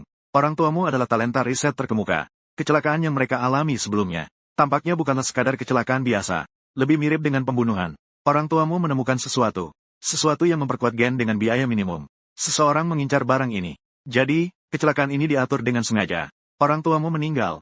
Barang ini hilang tanpa jejak. Seseorang menduga bahwa itu ada padamu. Rakyat biasa tidak bersalah. Mempunyai harta berharga adalah sebuah dosa. Jadi bergabung dengan Departemen ke-9. Tidak hanya untuk masa depanmu, tetapi juga untuk melindungi keselamatanmu. Tentu, kamu juga bisa memilih untuk menolak. Saya bisa memberimu waktu pertimbangan 3 hari. Saya berikan barang ini kepadamu. Sudah memikirkannya dengan baik. Hancurkan saja. Maka saya akan muncul di Taman Gunung. Tentu saja. Jika menghadapi bahaya, kamu juga bisa menghancurkan barang ini. Saya akan muncul untuk menyelamatkan nyawamu. Sugehang mengklik jarinya. Sebuah bola kecil yang hampir transparan melayang ke depan Fang Xin. Fang Xin menggenggam barang itu di tangannya. Barang itu sangat ringan. Harus mencari cara untuk menghubungi kakek. Memastikan apakah yang dikatakan Sugehang itu benar. Fang Xin menyimpan barang itu. Apakah kamu sangat kuat? Tingkat kekuatan sebelum kekacauan para dewa. Dibagi menjadi panggilan. Aliran sumber. Denyut. Berdiri tegak. Mengamati sumur. Menyatu dengan jalan. Memecahkan cermin. Merespons kekosongan. 14 tingkat seperti ruang jiwa. Kemudian, untuk kenyamanan, langsung disebut tingkat 1, 2, 3 seperti ini. Mengenai kekuatan tempur saya, menggunakan pembagian tingkat saat ini, dalam keadaan mengenakan kacamata. Kekuatan tempur saya adalah tingkat 11. Xin melihat sejak pertama kali bertemu. Zhuge Hang yang selalu mengenakan kacamata hitam. Bagaimana jika tidak mengenakan kacamata? Zhuge Hang tidak menyebutkan tingkat dengan spesifik. Hanya memasukkan tangan ke saku. Menunjukkan senyuman mencolok itu. Dengan percaya diri mengucapkan dua kata. Sangat kuat. Meskipun Zhuge Hang tidak mengatakan seberapa kuat, tapi Fang Xin dapat merasakan suatu aura yang kuat. Seolah-olah ada nuansa shock yang mirip dengan Sakamoto. Secara logika, kamu sekuat ini. Seharusnya posisi kamu sangat tinggi. Jarang muncul, bukan? Fang Xin bertanya dengan bingung. Zhuge Hang tersenyum dengan gigi putih kecil. Saya memiliki sebuah julukan. Kembali ke pemalas Departemen ke-9. Namun perjalanan kali ini memang sangat berharga. Karena aku bertemu idola, Kaisar Hijau Fang. Kemana kakekmu pergi? Sesuai dengan informasi yang kau tinggalkan. Pergi sejenak ke kampung halamanmu. Tidak ada yang menemukan. Tidak tahu. Apa dia tidak mengatakan apa-apa sebelum pergi? Ada. Zhuge Hang meletakkan kedua tangan saling silang di belakang kepala. Baik. Barang yang diberikan Xiao Lu kepadamu tadi adalah perangkat pintar Tiandun yang dikembangkan secara mandiri oleh Biro Tiandun. Seluruh Biro Tiandun, hanya anggota yang baru bergabung di Departemen ke-9 yang akan dilengkapi. Anggota baru di 8 departemen lainnya harus menjalani masa evaluasi selama 1 tahun sebelum dilengkapi. Setelah verifikasi identitas berhasil, kamu bisa menghubungi rekan satu tim melalui itu. Mencari informasi, juga bisa melihat tingkat bakat orang lain, tingkat kekuatan tempur, mengenai fungsi lainnya. Ketika kamu sudah memutuskan untuk bergabung dengan Departemen ke-9, tentu saja, akan ada seseorang yang mengenalkanmu. Adakah yang ingin ditanyakan? Jika tidak ada, kita akan keluar. Aku lapar. Datang khusus untuk mencari makan gratis. Bakat saya yang lain. Mengapa saya tidak pernah merasakannya? Karena saya belum mengalami kebangkitan yang sesungguhnya. Seperti penembak jitu yang belum menyentuh senjata. Dia juga tidak tahu bakatnya terhadap senjata. Setelah menyentuh senjata, dia juga perlu berlatih. Setelah tes bakat, Departemen ke-9 akan memberikan pelatihan khusus untukmu. Mengasah bakat. Apakah ada pertanyaan? Sementara tidak ada. Zhuge Hang menjentikkan jari. Segala sesuatu di depan mata tampak seperti cermin yang pecah. Ketika semuanya disusun kembali, ditemukan bahwa mereka sudah kembali ke ruang tamu. Fang Xin hanya merasa bahwa bakat ini sangat luar biasa. Namun ini juga ada hubungannya dengan orang ini, yang dikenal sebagai pemalas Departemen ke-9. Zhuge Yan sangat kuat dan tidak bisa terpisah dari hal ini. Melihat dua orang muncul, semua orang di ruangan segera menoleh. Zhuge Yan duduk dengan ceroboh. Bibi Fang Xin, sajikan makanan, sajikan makanan. Fang Huilan sejenak tidak bisa berpikir dengan jelas. Zhuge Hang memang tidak ragu-ragu sama sekali. Ia sendiri pergi ke dapur untuk mengambil makanan. Huang Xiangming, saya bilang datanglah saat waktu makan. Zhuge Hang meletakkan makanan di atas meja. Ia melihat ke arah Tong Fengwu, Li Yinqiao, dan beberapa orang lainnya. Kalian masih di sini ngapain? Juga datang untuk makan. Tong Fengwu segera menggeleng dan melambaikan tangannya. Bukan, bukan. Kami datang untuk merekrut adik Fang Xin, Jiang Xiaocha. Siapa kamu? Tuan Zhuge. Saya Tong Fengwu dari kamar dagang Tianan. Zhuge Hang mengangguk. Ternyata kamu adalah pedagang licik dari kamar dagang Tianan. Kalian banyak merugikan latar belakang keluarga lewat kontrak. Mahasiswa biasa yang bekerja untuk kalian secara ilegal, ya. Baiklah. Zhuge Hang melihat ke arah Li Yinqiao. Siapa kamu? Keluarga Li di ibu kota provinsi. Semuanya adalah pedagang licik. Kamu juga pergi. Li Yinqiao sama sekali tidak berani cemberut. Sopan santun yang kurang. Selamat tinggal, Tuan Zhuge. Keluarga Jiang Weidong tercengang. Kamar dagang Tianan dan keluarga Li dari ibu kota provinsi menjalankan bisnis yang sangat besar. Tidak banyak orang biasa yang tidak tahu tentang ini. Organisasi besar ini berada di kota Lan. Orang yang berkuasa di sana memiliki reputasi. Begitu rendah diri di depan orang berambut putih ini. Zhuge Hang menatap Chu Gang. Chu Gang berdiri. Departemen keempat. Geng Chu. Saya tahu siapa kamu. Zhuge Hang mengambil semangkuk nasi untuk dirinya sendiri. Biarkan dia pergi ke satu tempat terlebih dahulu. Bagian di sana kekurangan orang di bidang mental. Jika di sana tidak cocok, pergi lagi ke departemen keempat kalian.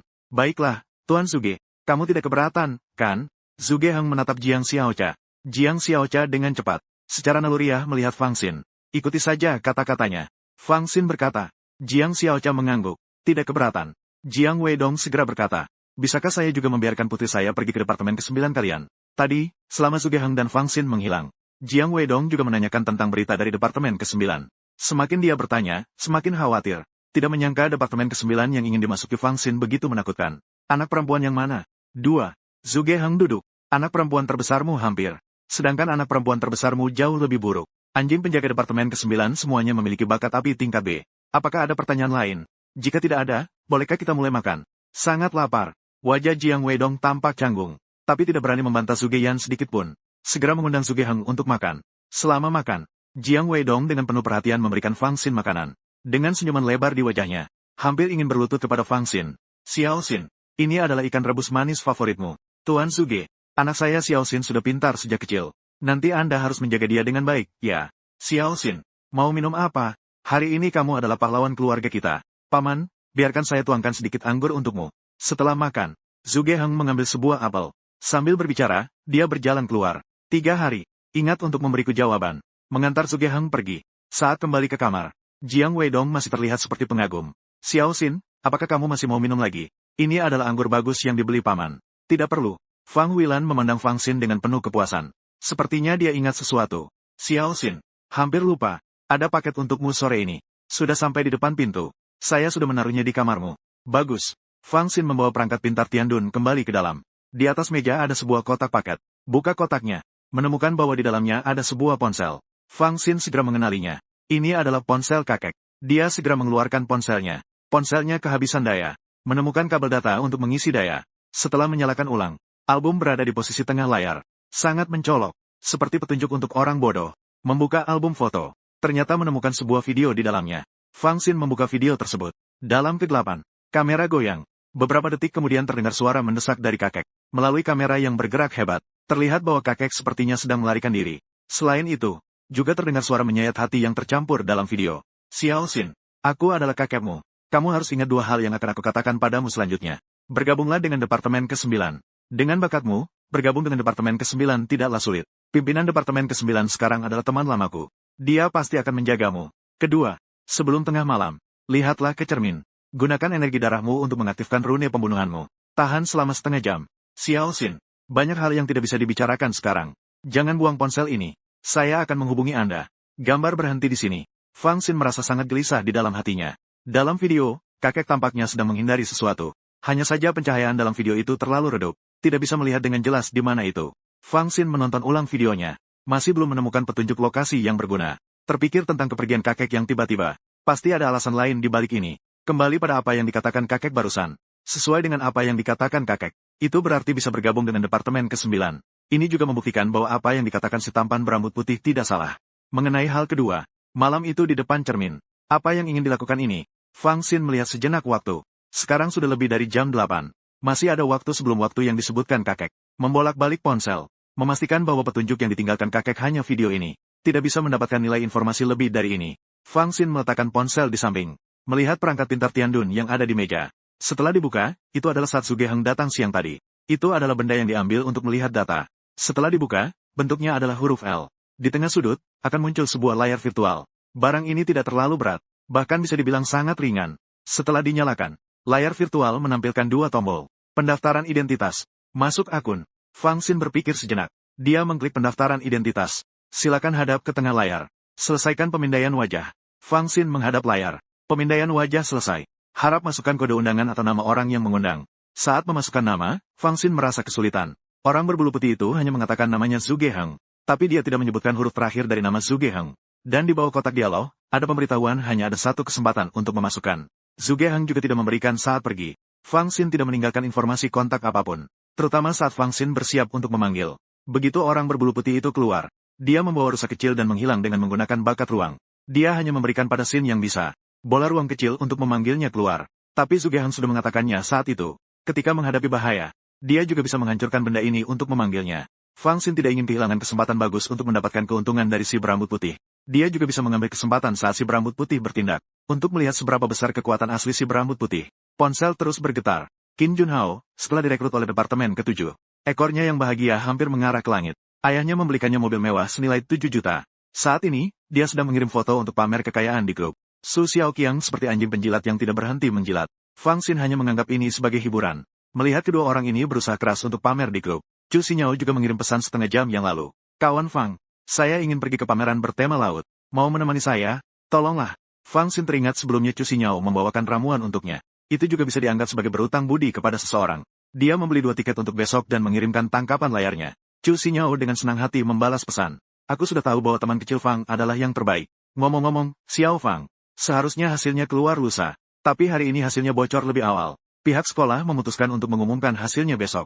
Fang Xin tertegun sejenak. Tidak menyangka hasilnya akan diumumkan lebih awal. Tapi bagi dirinya sendiri, dia sudah tahu hasilnya. Tahu jawabannya 7. Memainkan beberapa permainan.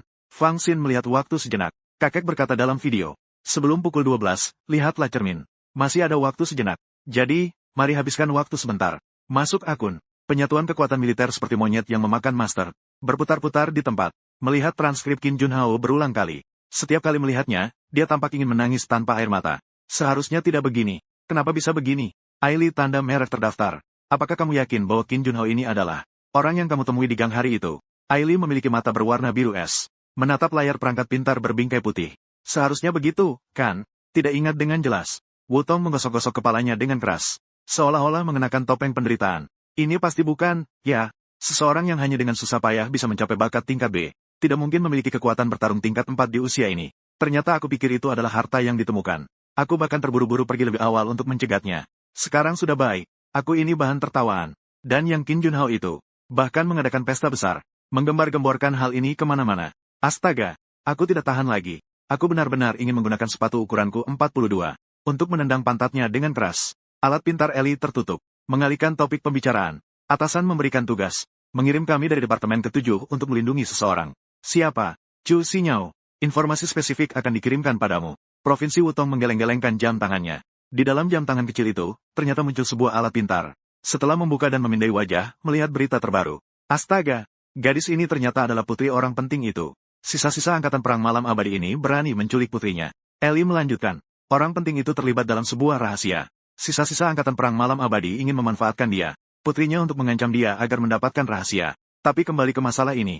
Saat ini, infiltrasi sisa-sisa angkatan perang malam abadi sudah terlalu parah. Kebocoran hasil kali ini adalah akibat pengaturan orang-orang sisa-sisa angkatan perang malam abadi. Mereka juga ingin mengacaukan keadaan, menyamar sebagai kekuatan besar, mengambil beberapa bakat unggul, memperkuat kekuatan mereka sendiri. Provinsi Wutong menggelengkan kepala dengan putus asa. Tiba-tiba berkata dengan terkejut, pihak lawan melakukan ini untuk menculik gadis ini. Bahkan mengerahkan kekuatan level 8. Eli mengangguk. Jadi, pemimpin tim kita akan datang secara pribadi. Kita harus berangkat sekarang untuk melindungi gadis itu secara diam-diam. Fang Xin meletakkan ponselnya. Melihat waktu sejenak. Sudah hampir menjelang pukul 12. Tidak main dulu. Bagus. Aku juga lelah. Mending tidur lebih awal. Baiklah. Selamat malam. Kita bertemu besok. Letakkan ponselnya. Fang Xin berdiri dan berjalan menuju kamar mandi. Melihat diri sendiri di cermin. Menggerakkan energi dan darah. Rune pembunuhan di punggung tangan berwarna merah darah. Namun, diri di cermin tidak menunjukkan keanehan. Apa sebenarnya yang ingin kakek tunjukkan dengan memintaku menatap cermin? Fang Xin menatap cermin. Waktu berlalu detik demi detik. Saat tengah malam pukul 12. Fang Xin juga menatap cermin. Beberapa legenda aneh terus berkelebat di pikirannya. Namun, tetap tidak ada keanehan yang terlihat. Sesuai dengan yang dikatakan kakek, dia terus melihat seperti itu selama lebih dari setengah jam. Namun, tidak ada yang terlihat aneh. Fang Xin menghela nafas. Hari ini waktu sudah cukup. Sepertinya harus menunggu sampai besok untuk melihat. Fang Xin berbalik dan bersiap untuk meninggalkan kamar mandi. Namun, tepat saat Fang Xin berbalik, Fang Xin tiba-tiba tubuhnya kaku. Keringat dingin langsung muncul di punggungnya. Hanya karena dia melihat dengan sudut matanya. Di cermin, sosok besar Xin sedang memeluk lengannya. Dengan senyum, menatap Fang Xin. Pada saat itu, bulu kuduk Fang Xin berdiri. Dia hanya merasakan hawa dingin menjalar dari telapak kaki hingga ke ubun-ubun. Dia sedikit kaku berbalik untuk melihat ke cermin. Fang Xin di cermin tetap tak bergerak. Memeluk lengannya sambil menatap Fang Xin. Fang Xin akhirnya melihat jelas sosok di depannya. Wajahnya sama persis dengan Xin. Hanya saja, mata sosok itu berwarna merah darah. Sama persis seperti saat Fang Xin menggunakan bakat membunuhnya. Keduanya saling menatap melalui cermin. Fang Xin di cermin perlahan mundur. Tiba-tiba muncul sebuah tahta berwarna darah di belakangnya. Fang Xin di cermin duduk dengan stabil di atas tahta. Dengan satu tangan, ia mengepal dan menopang dagunya. Mata merah darah menatap Fang Xin di luar cermin. Sudut bibirnya membawa sikap meremehkan seperti raja yang tampaknya bawaan lahir. Dari tubuhnya memancarkan aura kuat dan menakutkan yang mendominasi. Sangat terkejut. Tiba-tiba terdengar sebuah suara di dalam pikirannya. Fang Xin kembali merasakan seluruh tubuhnya menegak. Tidak percaya melihat pemandangan di depannya. Diri yang ada di dalam cermin berbicara. Ini sangat sulit untuk tidak terkejut, kan? Kejutan di dalam hati sulit tenang dalam waktu lama. Akhirnya selesai. Fang Xin mengajukan pertanyaan pertama yang filosofis. Siapa kamu? Fang Xin di dalam cermin duduk di atas tahta berdarah. Suara itu kembali terdengar di dalam pikirannya. Suara malas yang meremehkan segalanya dari atas sana. Siapa aku? Ini adalah pertanyaan yang layak untuk dijelajahi. Tapi aku memiliki banyak julukan. Penguji nol, penguasa 7 raja, raja pembunuh, pembunuh dewa. Atau kamu juga bisa memanggilku penghancur para dewa. Tapi saya masih punya satu julukan yang bisa dianggap sebagai nama. Fang Xin. Jika Anda harus bertanya siapa saya adalah dirimu. Gelombang besar yang mengguncang hati Fang Xin terus-menerus. Merasa seolah CPU saya akan terbakar. Segala sesuatu di depan mata ini sudah jauh melampaui pemahaman saya. Fang Xin di cermin tersenyum. Kamu adalah saya. Fang Xin sama sekali tidak percaya. Dirinya hanyalah seorang pelajar yang baik dalam akademik dan perilaku. Lebih baik daripada Pan Ande dalam kecerdasan, tubuh, dan keindahan. Hanya seorang siswa biasa yang serba baik. Aura yang dimiliki orang itu jelas lebih tinggi dari langit. Bukan diri saya sama sekali. Fang Xin dicermin duduk di atas tahta, menopang dagunya. Pertanyaan ini tidak layak dipikirkan sekarang. Tidak perlu membuang waktu untuk ini. Dengan kekuatanmu saat ini, kamu hanya bisa melihat saya selama 3 menit. Setelah 3 menit, segala sesuatu akan kembali seperti semula. Sekarang sudah berlalu 1 menit 47 detik. Itu ada beberapa kata. Akan saya katakan dengan sederhana. Sebagai pembunuh dewa yang memiliki bakat membunuh, sepertinya kamu tidak sepenuhnya memahami bakatmu. Hanya tahu bahwa melalui pembunuhan, kekuatan bertempur dapat ditingkatkan. Apakah kamu tahu? Kamu juga bisa melalui pembunuhan, melahap bakat orang lain, juga bisa melalui membunuh musuh yang memiliki bakat yang sama, meningkatkan tingkat bakat yang sudah ada. Beberapa bakat yang kamu miliki saat ini, selain bakat tipe cahaya, yang lainnya didapat melalui pembunuhan. Kemampuan ini, itulah bagian yang mengerikan dari bakat membunuh. Kamu masih memiliki satu kemampuan, yaitu melalui pembunuhan. Beri aku nutrisi. Aku setara dengan Raja Pembunuhan yang telah menandatangani kontrak denganmu. Kamu bisa memanggilku ketika kamu menghadapi bahaya. Aku bisa mengambil alih tubuhmu selama 3 menit. Tentu, saat ini aku hanya bisa menunjukkan kekuatan puncak tingkat 5. Saat memanggilku, cukup aktifkan rune pembunuhan. Letakkan tangan di atas dada. Dengan hati-hati sebutkan, saya, di dalam hatimu. Aku akan datang. Benar, kamu harus waspada terhadap seseorang yang ingin bertemu denganmu hari ini. Suara di belakang terputus tiba-tiba. Gambar di cermin menjadi terdistorsi. Seolah-olah seperti gambar televisi yang kehilangan sinyal. Siapa?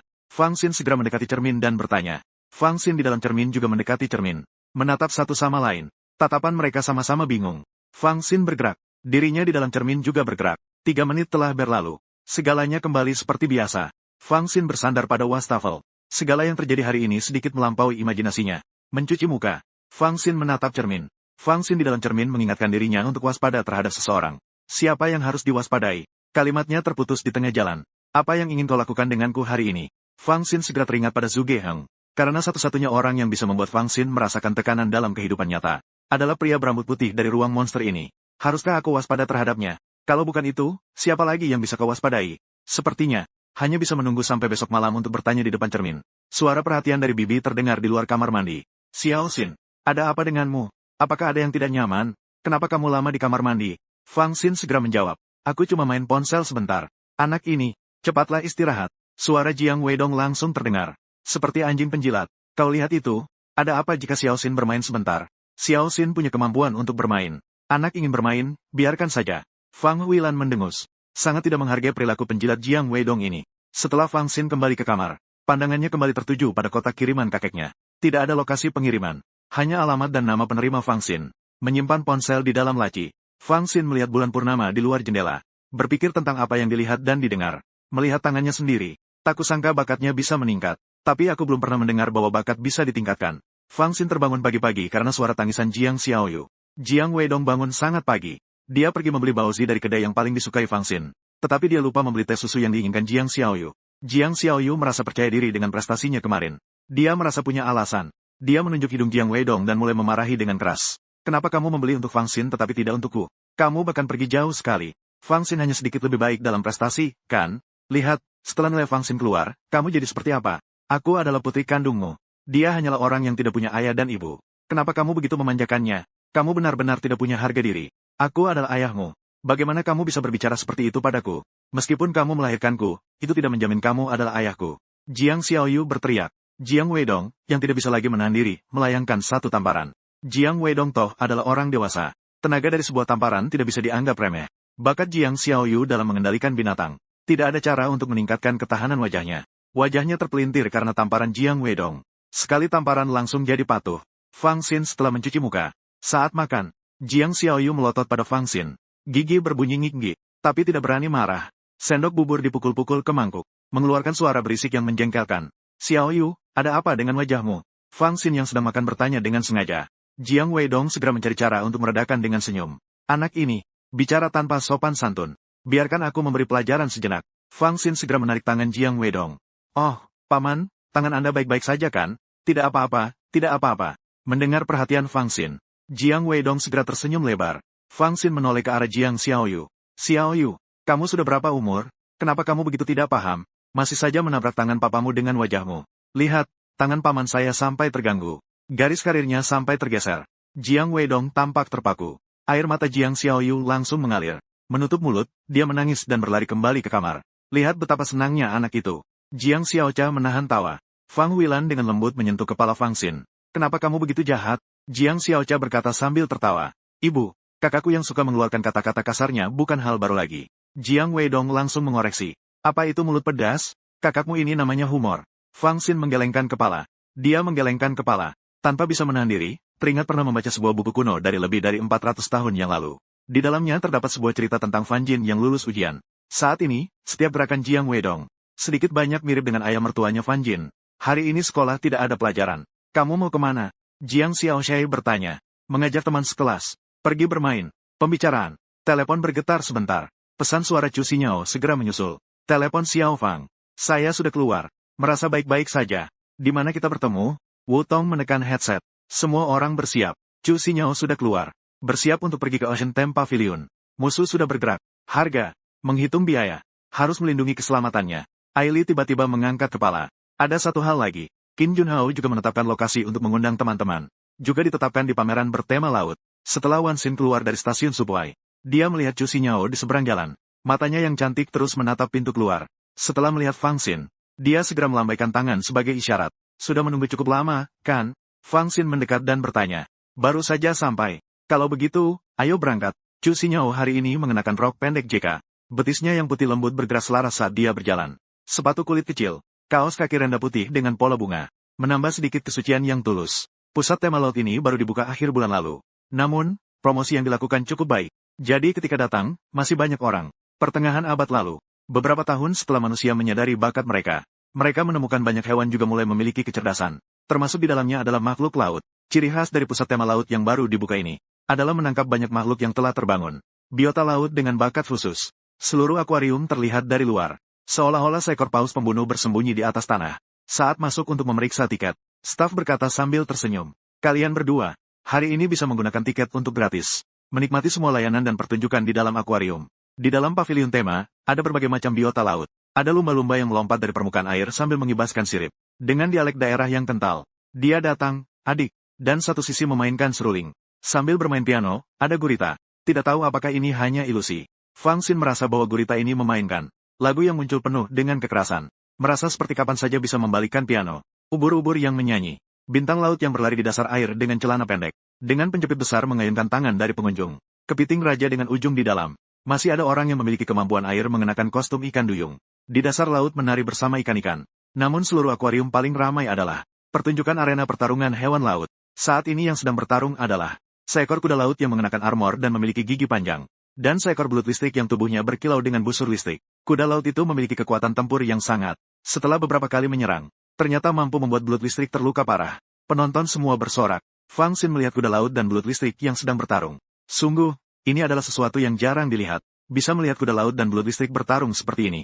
Dua ujung arena pertarungan. Ada dua anjing laut yang memukul gong untuk memberi semangat. Jika bukan karena melihat ini dengan mata kepala sendiri, Fang Xin pasti akan mengira dia terlalu banyak makan jamur. Saat menyaksikan pertarungan, sebuah suara terdengar. Betapa kebetulan. Kalian juga datang ke sini. Mengikuti suara itu, Qin Junhao muncul di sini dengan beberapa teman sekelasnya. Ketika melihat Fang Xin dan Chu Xinyao, Qin Junhao berpura-pura terkejut. Chu Xinyao terlihat seperti melihat sesuatu yang kotor. Alisnya berkerut. Kamu mengikutiku. Qin Junhao segera melempar kesalahan kepada ayahnya. Tidak ada yang seperti itu. Ini benar-benar kebetulan. Kata ayahku, pusat tema laut ini cukup menarik. Jadi dia menyewa tempat ini supaya aku bisa membawa teman-temanku bermain. Fang Xin, kenapa kamu juga di sini? Fang Xin berbicara dengan serius tetapi omong kosong. Aku melihat video promosi saat menjelajahi video, yang mengatakan di sini ada banyak pertunjukan. Dengar-dengar di dalam ada pertunjukan penyu, yang bisa melemparkan cangkangnya. Penonton menamainya dengan sebutan, melempar kesalahan. Saya penasaran. Jadi aku datang untuk melihat. Wajah Qin Junhao berubah-ubah. Chu Xinyao menahan tawa. Fang Xin seringkali malas untuk memperhatikan Qin Junhao. Tapi setiap kali ingin membalas, Qin Junhao pasti akan merasa tidak nyaman untuk sementara. Pengikut setia Su Xiaoqiang langsung melompat keluar dan marah. Fang Xin, kamu bilang siapa yang melempar kesalahan? Fang Xin menunjuk ke samping. Melalui kaca tebal, ternyata ada pertunjukan penyu juga. Kura-kura itu berenang sangat cepat. Cangkangnya tidak bisa mengikutinya. Dua kaki depannya bergerak di antara kedua kakinya. Lalu berenang kembali dan menyelam ke dalam cahaya. Tampak sangat lucu. Membuat penonton saling mengambil foto. Yang saya maksud adalah kura-kura itu. Kalau tidak, kamu kira saya bilang siapa? Apakah masih ada yang lain yang melempar kesalahan di sini? Su Xiaoqiang tersedak sebentar. Qin Junhao tersenyum sinis dan membalas. Fang Xin Daxin, hari ini ada hasilnya. Kenapa kamu tidak tinggal di rumah menunggu hasilnya? Kenapa masih ada waktu untuk datang ke sini bermain? Ini dia. Saudara Hao saya sekarang sudah direkrut oleh Divisi 7. Orang seperti Hao Ge pasti memiliki masa depan yang cerah. Keluar dan bermain seperti ini memang normal. Su Xiaoqiang segera menyambut dan memberikan semangat. Fang Xin tetap berbicara serius. Bukankah saya sudah bilang tadi, lihat saja melempar kesalahan. Nilai tidak sepenting kesenangan. Qin Junhao menggenggam tinjunya, menunjukkan ekspresi yang tersenyum tapi tidak tulus. Hanya tinggal 2 jam lagi sebelum hasil diumumkan. Saya dengar kamu kemarin tidak menggunakan obat sama sekali. Saya ingin melihat, nanti ketika hasilnya keluar, apakah kamu masih punya mood untuk menikmati kesenangan? Su Xiaoqiang menyela dengan bangga. Yang saya takutkan adalah nanti, Fang Xin akan menjadi bahan tertawaan bagi Hao Ge. Saat sedang berbicara, arah arena pertarungan tiba-tiba terdengar teriakan. Lalu terlihat bulut listrik yang sedang bertarung dengan kuda laut. Tiba-tiba memancarkan kilauan listrik yang mencolok. Arena pertempuran mengelilingi. Penonton di barisan depan seketika berubah menjadi arang. Seluruh akuarium seketika kacau balau. Seiring dengan suara ledakan yang besar, penyu yang kehilangan cangkangnya menutupi kedua kakinya. Dari kedua matanya muncul kilau ganas yang manusiawi. Sebuah cakar menangkap cangkang penyu. Seolah-olah dilempar seperti cakram. Diiringi dengan suara ledakan yang besar. Melalui pengunjung dan ini, dinding kaca laut seketika ditembus. Seluruh dinding kaca runtuh dengan suara keras. Air di dalamnya menyebar keluar ke ruang pameran. Cangkang penyu kembali terbang ke cakar penyu. Penyu kembali dilemparkan. Suara-suara yang tak terhitung banyaknya. Semua dinding kaca hancur berkeping-keping. Biota laut di dalamnya segera muncul ke permukaan. Para pengunjung yang datang untuk berwisata langsung panik. Mereka berusaha sekuat tenaga untuk melarikan diri. Namun, pintu masuk dan keluar ternyata tertutup saat itu. Seekor kuda laut yang terjebak dalam duel perlahan berpaling. Tombak mengarah tepat ke arah Chu Xinyao. Menyamar sebagai anggota staf. Melihat pemandangan di depannya dengan sangat terkejut. Ia memegang kepalanya dengan kedua tangan. Astaga! Sekelompok sisa-sisa pasukan malam abadi ini benar-benar gila. Mereka tidak hanya mengerahkan kekuatan level 8, tetapi juga menggunakan artefak suci yang berbentuk seperti akuarium. Hanya untuk menangkap seorang gadis kecil yang tidak berdaya. Wu Tong menyamar sebagai staf. Normal. Pergilah melindungi gadis itu. Suara terdengar dari belakang. Wu Tong dengan cepat berbalik. Ia melihat seorang pria berpakaian jas berdiri di belakang. Pria itu mengenakan kacamata bingkai emas. Pria itu bertubuh besar. Pandangannya dingin. Tetap tenang dan dingin. Ketua tim. Wu Tong segera memanggil dengan suara keras. Pria itu menarik-narik dasinya. Kalian pergi lindungi Chu Xinyao. Saya datang untuk menemukan juara level 8 di antara musuh. Baiklah. Wu Tong segera membawa orang-orangnya ke arah sekitar Chu Xinyao berkumpul. Saat ini, lokasi utama sudah berantakan seperti bubur. Fang Xin memindai setiap sudut tempat tersebut. Di tangan, ia memegang bola ruang kecil yang diberikan Zhu Geheng. Jika memang dalam situasi yang sangat dibutuhkan, bisa saja memanggil Zhu Geheng yang berambut putih untuk membantu. Pada saat kekacauan terjadi, beberapa orang berpakaian hitam melangkah maju melindungi Qin Junhao di tengah. Qin Junhao menoleh melihat Chu Xinyao. Xinyao, kamu tidak perlu takut. Ayo ke sini. Semua bodyguard saya adalah ahli yang disewa ayah saya dengan biaya tinggi. Kepala bodyguard terkuat ini adalah ahli dengan kekuatan level 3. Qin Junhao bersembunyi di belakang bodyguard, melambaikan tangan kepada Chu Xinyao. Chu Xinyao meraih lengan Fang Xin. Wajah kecilnya yang cantik menunjukkan sedikit kepanikan. Dia memang merasa terkejut. Xinyao, ayo cepat datang. Kenapa kamu bersembunyi di belakang Xin? Apakah Fang Xin bisa melindungimu? Qin Junhao sekali lagi mendesak. Wajah kecil Chu Xinyao pucat. Melihat Xin tidak bergerak, menggigit bibirnya. Dengan tegas berdiri di belakang Fang Xin. Qin Junhao merasa sangat frustrasi.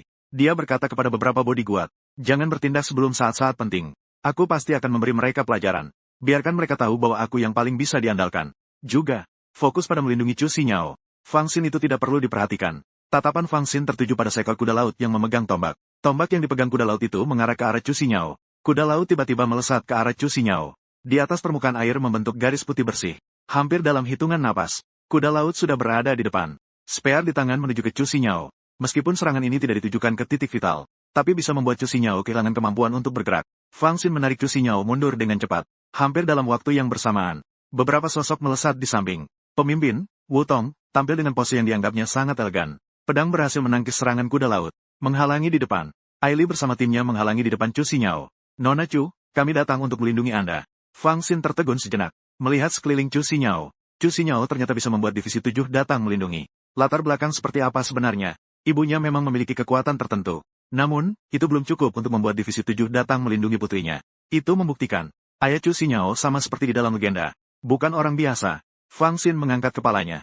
Dia menemukan Aili ternyata sedang menatapnya. Keduanya bertatapan. Aili tersenyum dan mengangguk. Wan Xin juga dengan sopan mengangguk. Selain tim yang membawa reunifikasi militer, ada satu lagi tim yang juga terjun ke medan perang. Seseorang yang memimpin terlibat pertarungan dengan belut listrik itu. Setelah Qin Junhao melihat Wutong Provinsi dan Aili, dia segera melambai dengan antusias. Dia berlari ke arah sini. Kakak Eli, kalian datang untuk melindungi saya. Qin Junhao berkata dengan bersemangat. Aili menjawab dengan dingin. Bukan. Qin Junhao dengan canggung mengeluarkan senyum.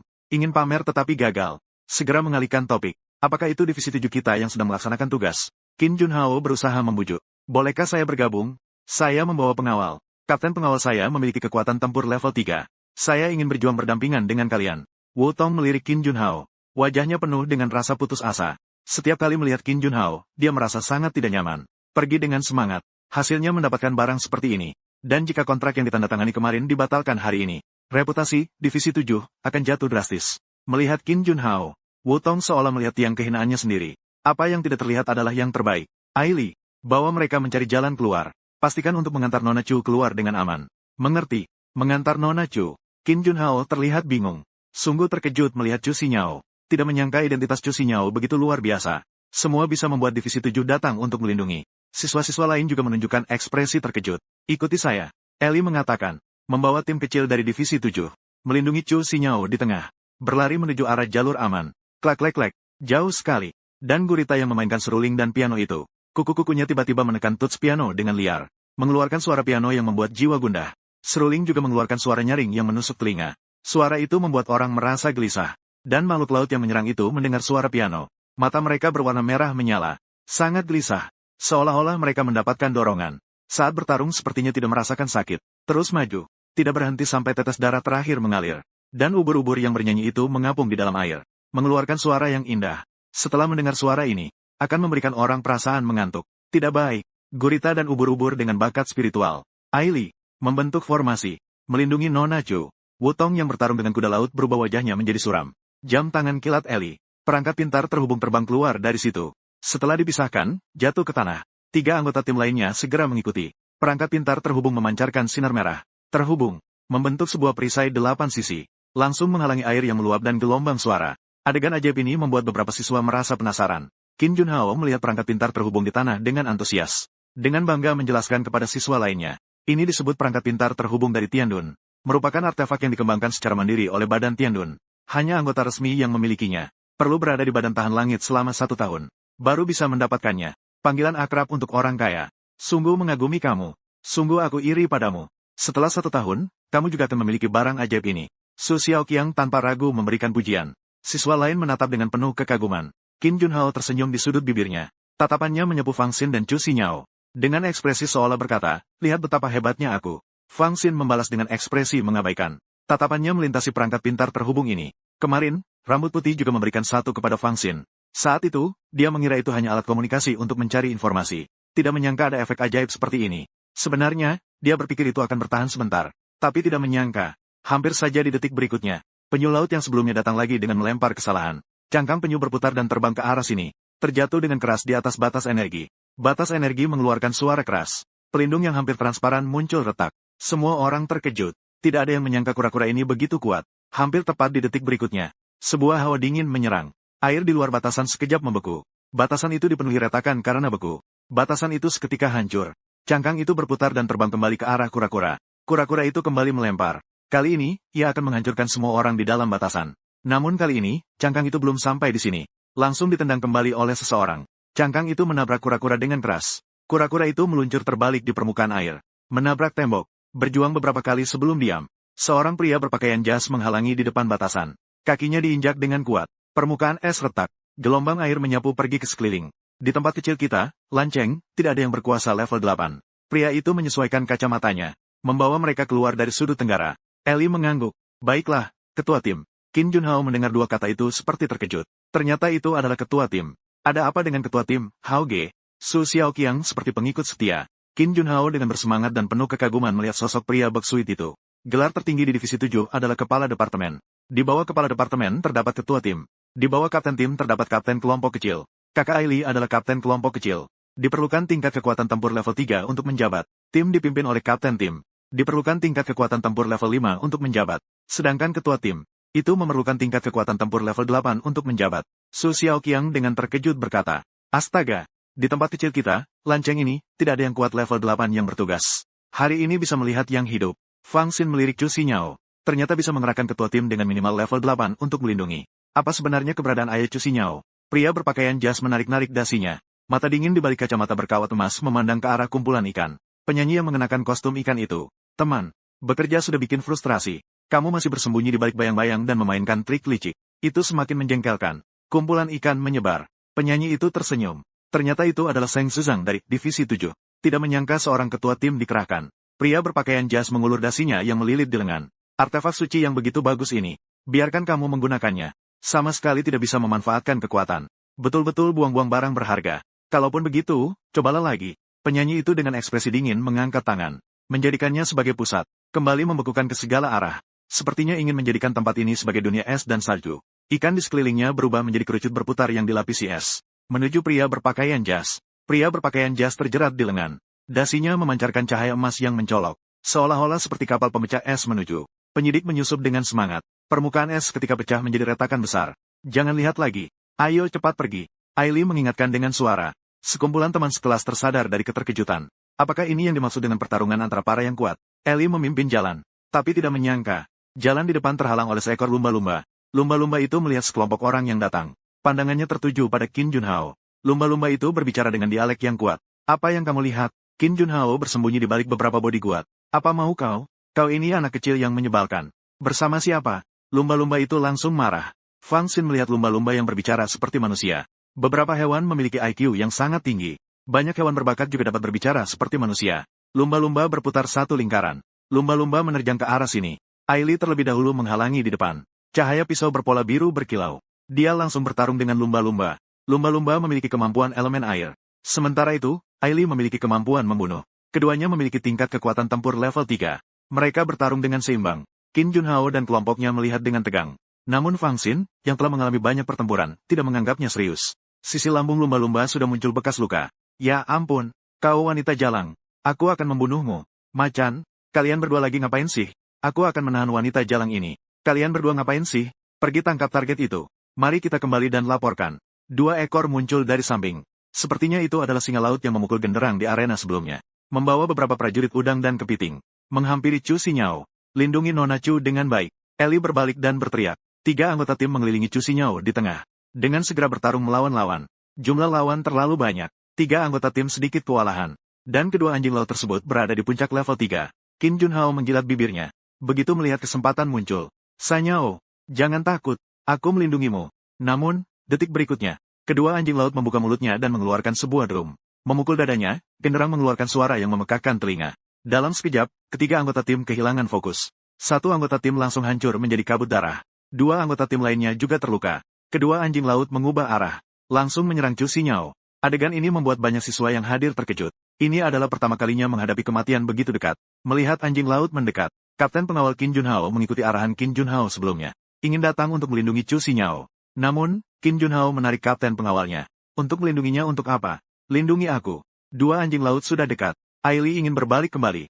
Namun, dia ditahan oleh lumba-lumba dengan keras. Barisan sampah ini. Aku akan mencapai prestasi besar. Fang Xin menempatkan Chu Xinyao di belakangnya. Dengan sekali gerakan pinggang.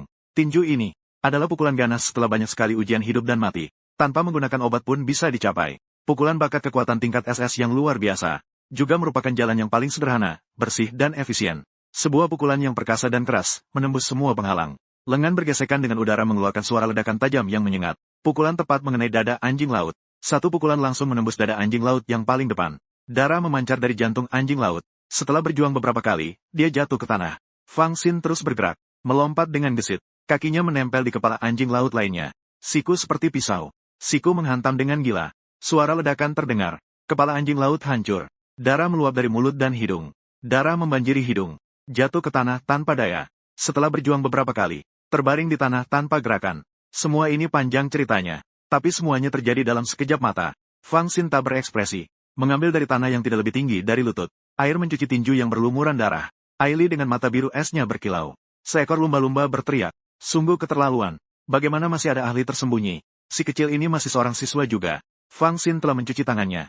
Dia menoleh dan melihat Qin Junhao yang terkejut. Wajah Qin Junhao dan sekelompok teman sekelasnya. Saya suka tinju sejak kecil. Saya juga belajar sedikit tentang seni bela diri. Nggak aneh kan kalau saya bisa mengalahkan 2 anjing laut. Qin Junhao menelan ludahnya. Normal kok, malah aneh. Itu bukan anjing laut biasa. Itu adalah anjing laut dengan tingkat kekuatan tempur kelas 2. Bahkan anjing laut yang paling biasa sekalipun. Nggak mungkin bisa dibunuh dengan 1 pukulan, kan? Bulu kuduk Qin Junhao berdiri. Dia sudah dari terkejut menjadi takut. Kenapa Fang Xin bisa sekuat ini? Jika Fang Xin ingin membunuhnya, sepertinya beberapa bodyguard-nya tidak akan bisa menahan. Sekelompok teman sekelas melihat Fang Xin. Sangat terkejut. Biasanya, Fang Xin adalah siswa yang berbakat dan dapat bergaul dengan semua orang. Dan bisa bergaul dengan semua orang. Ternyata sekuat ini. Chu Xinyao menepuk dadanya. Menghela napas. Masih merasa takut. Menghadapkan senyuman manis ke arah Fang Xin. Terima kasih ya, teman kecil Fang. Fang Xin awalnya ingin bertanya mengapa orang-orang ini menyerang Chu Xinyao. Tapi setelah dipikir-pikir, di samping ada begitu banyak teman sekelas. Jadi dia tidak bertanya lagi. Serangan Aili semakin ganas. Dolphin itu sudah mulai tidak bisa bertahan. Sialan, tidak ada yang bisa dilakukan. Dolphin itu berbalik, menyatu dengan air, menghilang seketika menjadi garis di air. Di bawah permukaan air yang hanya setinggi lutut, sebuah bayangan hitam bergerak cepat. Sebuah telapak tangan tiba-tiba muncul dari bawah air, menggapai pergelangan kaki Chu Xinyao. Chu Xinyao berteriak, setengah tubuhnya menyelam ke dalam air. Dari jauh terdengar angin kencang di lorong.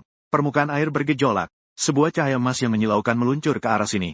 Pria berpakaian jas di dalam cahaya emas memegang sebuah senjata sepanjang satu kaki. Sebuah parang selebar telapak tangan orang dewasa, memotong ke arah tangan yang menarik kaki kecil Chu Xinyao. Suara teriakan terdengar dari bawah air. Lalu terlihat sebuah tangan yang putus muncul ke permukaan. Tidak jauh di sana, permukaan air berputar membentuk pusaran. Penyelam yang tadi muncul dari pusaran itu. Dengan wajah pucat, pria berkostum kembali memancarkan cahaya emas yang berkilau. Ketika cahaya emas itu menghilang, penyelam itu sudah terikat dan dibuang ke tanah. Pria berkostum mengikat dasinya dengan rapi, memasukkannya ke dalam saku dengan teliti. Anggota Divisi 7 lainnya berkumpul ke arah sini. Wu Tong juga menuju ke sini. Pria berkostum mengatur kacamatanya, melihat Qin Junhao yang masih pucat dan terkejut saat ini. Ken Wu Tong, inilah yang kau buang satu. Kuota untuk orang baru di Divisi 7, kita. Lebih baik tidak membicarakan ini. Begitu membicarakan ini, Wu Tong merasa mual seolah-olah menelan lalat. Dihancurkan sepenuhnya oleh dua kalimat dari Seng Suzang dan Wu Tong. Bukankah ini artinya aku tidak melihat dengan jelas? Tapi setidaknya anak ini sudah memenuhi standar. Kamu setuju kan? Ada makna tersirat dalam percakapan keduanya. Siapapun pasti bisa mengerti. Bahkan jika kita memanggil lumba-lumba yang tadi, dia pun bisa mengerti. Ini jelas menunjukkan ketidaksukaan terhadap Qin Junhao. Kebanggaan sedikit yang dimiliki Qin Junhao dihadapkan dengan dua kalimat dari ketua tim Seng dan Wu Tong, sepenuhnya hancur. Teman-teman sekelas itu juga melihat Qin Junhao dengan ekspresi yang berbeda-beda. Ternyata aku salah lihat ya. Ketua Seng berbalik melihat Fang Xin. Fang Xin yang luar biasa. Bakat kekuatan. Bisa mengalahkan kekuatan tempur tingkat 3 puncak. Bakatnya setidaknya A, kan, juga mungkin mencapai SY. Kata-kata ini membuat banyak teman sekelas tertegun. Ternyata Fang Xin memiliki bakat sebesar ini. Qin Junhao bahkan tampak sangat putus asa. Keuntungan kecil yang dimilikinya kini lenyap. Bergabung dengan organisasi mana? Belum bergabung dengan organisasi manapun. Seharusnya tidak. Provinsi Wutong memberi petunjuk. Sudah mencarimu. Belum setuju. Masih dalam pertimbangan. Ketua Seng terdiam sejenak. Masih mempertimbangkan. Jadi, organisasi yang mencarimu tidak ada yang bisa ya? Apakah Divisi 9 mencarimu? Salah. Jika Divisi 9 mencarimu, dengan sifat mereka yang otoriter, tidak akan memberi kesempatan bagi siapapun untuk dipertimbangkan. Kamu tidak mau datang ke Divisi 7 kami. Setelah melewati masa evaluasi, aku bisa langsung mengangkatmu menjadi kapten tim. Pernyataan ini membuat semua siswa yang hadir terkejut sejenak. Beberapa bahkan mengeluarkan seruan kaget. Ternyata bisa membuat Ketua Divisi 7 mengundang secara pribadi. Diangkat langsung menjadi kapten tim setelah masa evaluasi. Ketua tim, kita sudah cukup jumlah anggotanya. Provinsi Wutong memberitahu. Ketua Seng melepas kacamatanya dan menghela napas. Sambil mengusap kacamatanya, ia berkata, kalau begitu, kita akan merekrut satu lagi. Aku akan memberitahu kepada kepala divisi. Bagaimana? Siswa baru. Tidak usah. Gerakan Ketua Seng mengusap kacamatanya terhenti sejenak. Wu Tong dan sekelompok teman sekelas lainnya juga tercengang. Hanya Aili dengan matanya yang biru es menatap Fang Xin. Sepertinya dia telah menebak sesuatu. Kepala Divisi 7 mengundang secara langsung. Fang Xin ternyata menolak. Dia menolak begitu saja. Qin Junhao merasa cemburu hingga wajahnya memerah. Setelah dia direkrut oleh Divisi 7, dia mengadakan perayaan. Di mana-mana dia memberitahukan. Seolah-olah ingin semua orang di dunia ini tahu bahwa Qin Junhao telah direkrut oleh Divisi 7. Namun Fang Xin dengan begitu saja menolak undangan kepala Divisi 7 di depan umum. Apalagi kepala Seng telah setuju dengan Fang Xin bahwa setelah masa evaluasi, dia akan menjadi pemimpin tim. Syarat seperti ini tidak bisa dibilang tidak menguntungkan. Sayangku, apakah masih ada hukum? Apakah masih ada keadilan? Kepala Seng mengenakan kacamatanya dengan baik. Dengan kata lain, apakah kamu memiliki pemikiran lain? Anak kecil, kamu bisa datang ke sini. Suara tua tiba-tiba terdengar. Semua orang terkejut. Ketua tim Seng secara tiba-tiba memancarkan cahaya emas. Masuk ke dalam mode pertarungan. Seolah menghadapi musuh yang sangat berbahaya. Berbalik, langsung melihat permukaan air berombak. Di atas ombak setinggi 2 meter. Seorang kakek duduk di atas cangkang seekor penyu. Dengan senyuman, ia memandang ke arah sini. Ketua tim Seng memegang kapak. Mata di balik lensa memperlihatkan kilasan keterkejutan. Di tempat kecil seperti lanceng, ternyata mengerahkan seorang yang memiliki kekuatan level 10. Kalian sisa-sisa pasukan malam abadi ini benar-benar bersedia mengeluarkan biaya besar. Ketua tim Seng menatap dingin kakek yang duduk di punggung penyu. Kakek itu tersenyum lembut. Badan Tianxiut mengirimkan kalian, seorang ketua level 8 puncak. Apa kita tidak perlu menunjukkan itikat baik yang cukup? Ketua tim Seng melirik sekeliling. Tiba-tiba alisnya berkerut. Pemandangan di luar jendela gedung tema bergerak cepat mundur. Seluruh gedung tema laut tampak terbang di angkasa. Semua perangkat komunikasi juga gagal berfungsi pada saat ini. Pria tua yang tersenyum. Karena kita sudah mengerahkan artefak suci ini, pasti kita harus menyelesaikan tugas ini, bukan? Jangan berpikir lagi. Kalian tidak akan bisa melarikan diri. Sekarang tidak ada yang bisa menyelamatkan kalian. Kalian semua akan menjadi bahan makanan untuk artefak ini. Sembari berbicara, orang tua itu kembali memandang Fang Xin. Selain kamu, anak kecil, bagaimana pertimbanganmu? Aku lihat kamu bergerak dengan cepat dan bersih. Tindakanmu tegas dalam membunuh. Di usia ini, dengan cara ini. Namun, ini adalah bakat yang langka. Sekarang, aku memberikanmu dua pilihan. Salah satu, bergabunglah dengan kita di Jiuyu. Atau, aku hanya bisa bertindak keras. Bagaimanapun, jika kamu berkembang di masa depan, pasti akan menjadi lawan yang tangguh. Qin Junhao memandang Fang Xin dengan rasa iri dan cemburu. Kamu memang diambil oleh Divisi 7. Kenapa musuh juga menginginkanmu? Apakah ini masih memberi orang kesempatan untuk hidup? Fang Xin melihat kepada orang tua itu. Dengan menggenggam bola ruang kecil di tangannya. Aku pilih C untuk kembali. Orang tua itu tertawa besar. Anak kecil, tidak banyak orang yang berani menggoda saya. Qin Junhao berbisik lembut kepada Fang Xin. Fang Xin, bergabunglah dengannya. Yang palsu juga tidak masalah. Kamu cari cara untuk menyenangkannya. Bicaralah lembut padanya. Dengan begitu, dia juga bisa memberi kita jalan keluar. Apakah kamu rela menyaksikan begitu banyak teman sekelasmu meninggal? Orang tua itu menunjuk ke Qin Junhao. Anak kecil ini punya kesadaran yang cukup baik. Pemikirannya juga bagus. Orang tua itu menatap Fang Xin. Anak kecil, belum bertanya padamu. Siapa namamu? Fang Xin menjawab dengan serius. Nama saya Qin Junhao. Qin Junhao tercengang sejenak. Fang Xin, kamu benar-benar bernama Qin Junhao. Lalu, saya harus panggil apa? Jangan hianati saya. Kakek, namanya Fang Xin. Xin, anak kecil, menarik. Saya semakin suka padamu. Jika kamu bergabung dengan kami, saya bisa membebaskan teman-teman sekelasmu ini. Tapi jika kamu berani menolak, saya akan membiarkan mereka mati sekarang. Fang Xin, kenapa kamu masih bengong? Selamatkan semua orang. Qin Junhao mendesak dengan suara rendah. Ada banyak cara untuk menyelamatkan orang. Tidak selalu harus bersikap mengiba. Lalu apa kau punya cara lain? Ketua tim Seng Suzang menoleh dengan tidak senang dan melirik Qin Junhao. Qin Junhao memaksakan senyum yang terlihat seperti sedang menangis. Fang Xin melihat kepada orang tua itu. Nenek, kakek, kau benar-benar seorang kuat level 10. Bagus, tengah level 10. Apakah kau sangat kuat dalam bertarung? Tidak ada yang bisa mengalahkanku di sini, termasuk ketua divisi 7 ini. Lalu, bisakah kau mengalahkannya? Bola kecil ruang dihancurkan. Ruang melengkung. Seorang berambut putih dengan kedua tangan di saku. Berdiri di belakang Fang Xin. Tersenyum dengan gigi putihnya yang kecil, menunjukkan senyum ikonik. Wajah orang tua itu berubah drastis untuk pertama kalinya. Dia terbangun. Berteriak tanpa suara. Zhuge Heng. Halo halo halo. Kakek tua. Tidak perlu begitu terkejut saat melihatku, kan? Zhuge Heng dengan kedua tangan di saku. Hanya saat semua orang melihat, mereka baru menyadari. Kakinya terangkat dari tanah. Berdiri di udara. Saat dia bergerak maju. Di bawah kakinya, seolah-olah muncul tangga ruang yang transparan. Saat dia berjalan turun dari tangga, yang meluap di atas tanah, air itu langsung membelah kedua sisi. Zhuge Heng berdiri di atas tanah yang kering. Melihat orang tua itu panik, teman-teman Qin Junhao semua terlihat bingung. Mengingat bahwa orang berambut putih ini juga muncul di sekolah sebelumnya. Saat itu, dia tidak menghiraukan siapapun. Semua orang tahu bahwa dia sangat kuat, tapi tidak menyangka dia bisa sekuat ini. Seorang yang kuat level 10 saja merasa panik seperti ini. Namun, dengan cepat, Qin Junhao dan teman-temannya segera menyadari satu masalah lain. Mengapa Fang Xin bisa memanggil orang dari divisi 9? Jangan-jangan, Qin Junhao dan yang lainnya segera memikirkan kemungkinan. Melihat Fang Xin dengan tatapan tidak percaya, Fang Xin membuat divisi 9 merekrut. Divisi 9 adalah tempat terkuat di badan tahanan langit. Tempat yang dikenal sebagai ruang monster. Kebanggaan Qin Junhao benar-benar dihancurkan saat itu. Sikapnya juga meledak. Su Xiaoqiang, anjing penjaga yang menjilat, juga hancur. Dia sama sekali tidak menyangka Fang Xin ternyata terlibat dengan divisi ke-9. Zhuge Heng memberikan tamparan ke belakang kepala Fang Xin. Fang Xin terhantam sampai kepalanya sedikit maju. Sialan, mengambil manfaat dariku tanpa bayar. Kau adalah yang pertama. Meskipun ini adalah pukulan yang sah, namun tidak ada maksud untuk mencela. Malah lebih mirip interaksi antar teman baik. Tuan Suge, pemimpin tim Seng berbalik. Setelah melihat Zhuge Heng, dia tidak bisa tidak menghela napas lega. Sepertinya begitu Zhuge Heng muncul, sudah tahu bahwa krisis di sini telah teratasi. Situasi juga sudah dapat dikendalikan. Zhuge Heng memasukkan kedua tangannya ke saku. Berjalan santai menuju sisi ketua tim Seng. Terlalu meremehkan. Ada banyak celah dalam pencarian informasi. Hampir membuat kedua tim tidak bisa bangkit lagi. Pertama, saya akan diberhentikan dan merenung selama sebulan. Ketua tim mengangguk. Tidak berani membantah. Baiklah. Zhuge Heng sedikit mengangkat dagunya. Mengamati seorang nenek yang duduk di atas kura-kura. Apakah kamu datang ke sini untuk menangis karena aku? Atau, Aku yang datang dan memukulmu setengah mati. Nenek itu terlihat garang. Zhuge Heng, kalau begitu, aku akan bertarung denganmu. Jadi, itu berarti aku yang datang dan memukulmu setengah mati, kan? Nenek itu mengangkat kedua tangannya. Semua orang di tempat itu merasakan hawa dingin menyelimuti tubuh mereka. Darah di dalam tubuh mulai membeku, seolah-olah akan membeku. Tubuh manusia terdiri dari 70% air. Nenek ini memiliki bakat atribut air. Dia secara alami dapat mengendalikan kadar air di dalam tubuh setiap orang.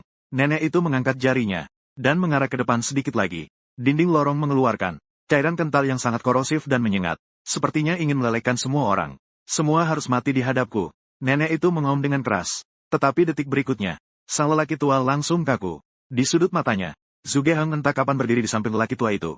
Satu tangan masuk ke saku. Satu tangan mencengkeram leher lelaki tua itu dan bersiap untuk memukul. Bayangan kedua orang itu berkelap-kelip di udara.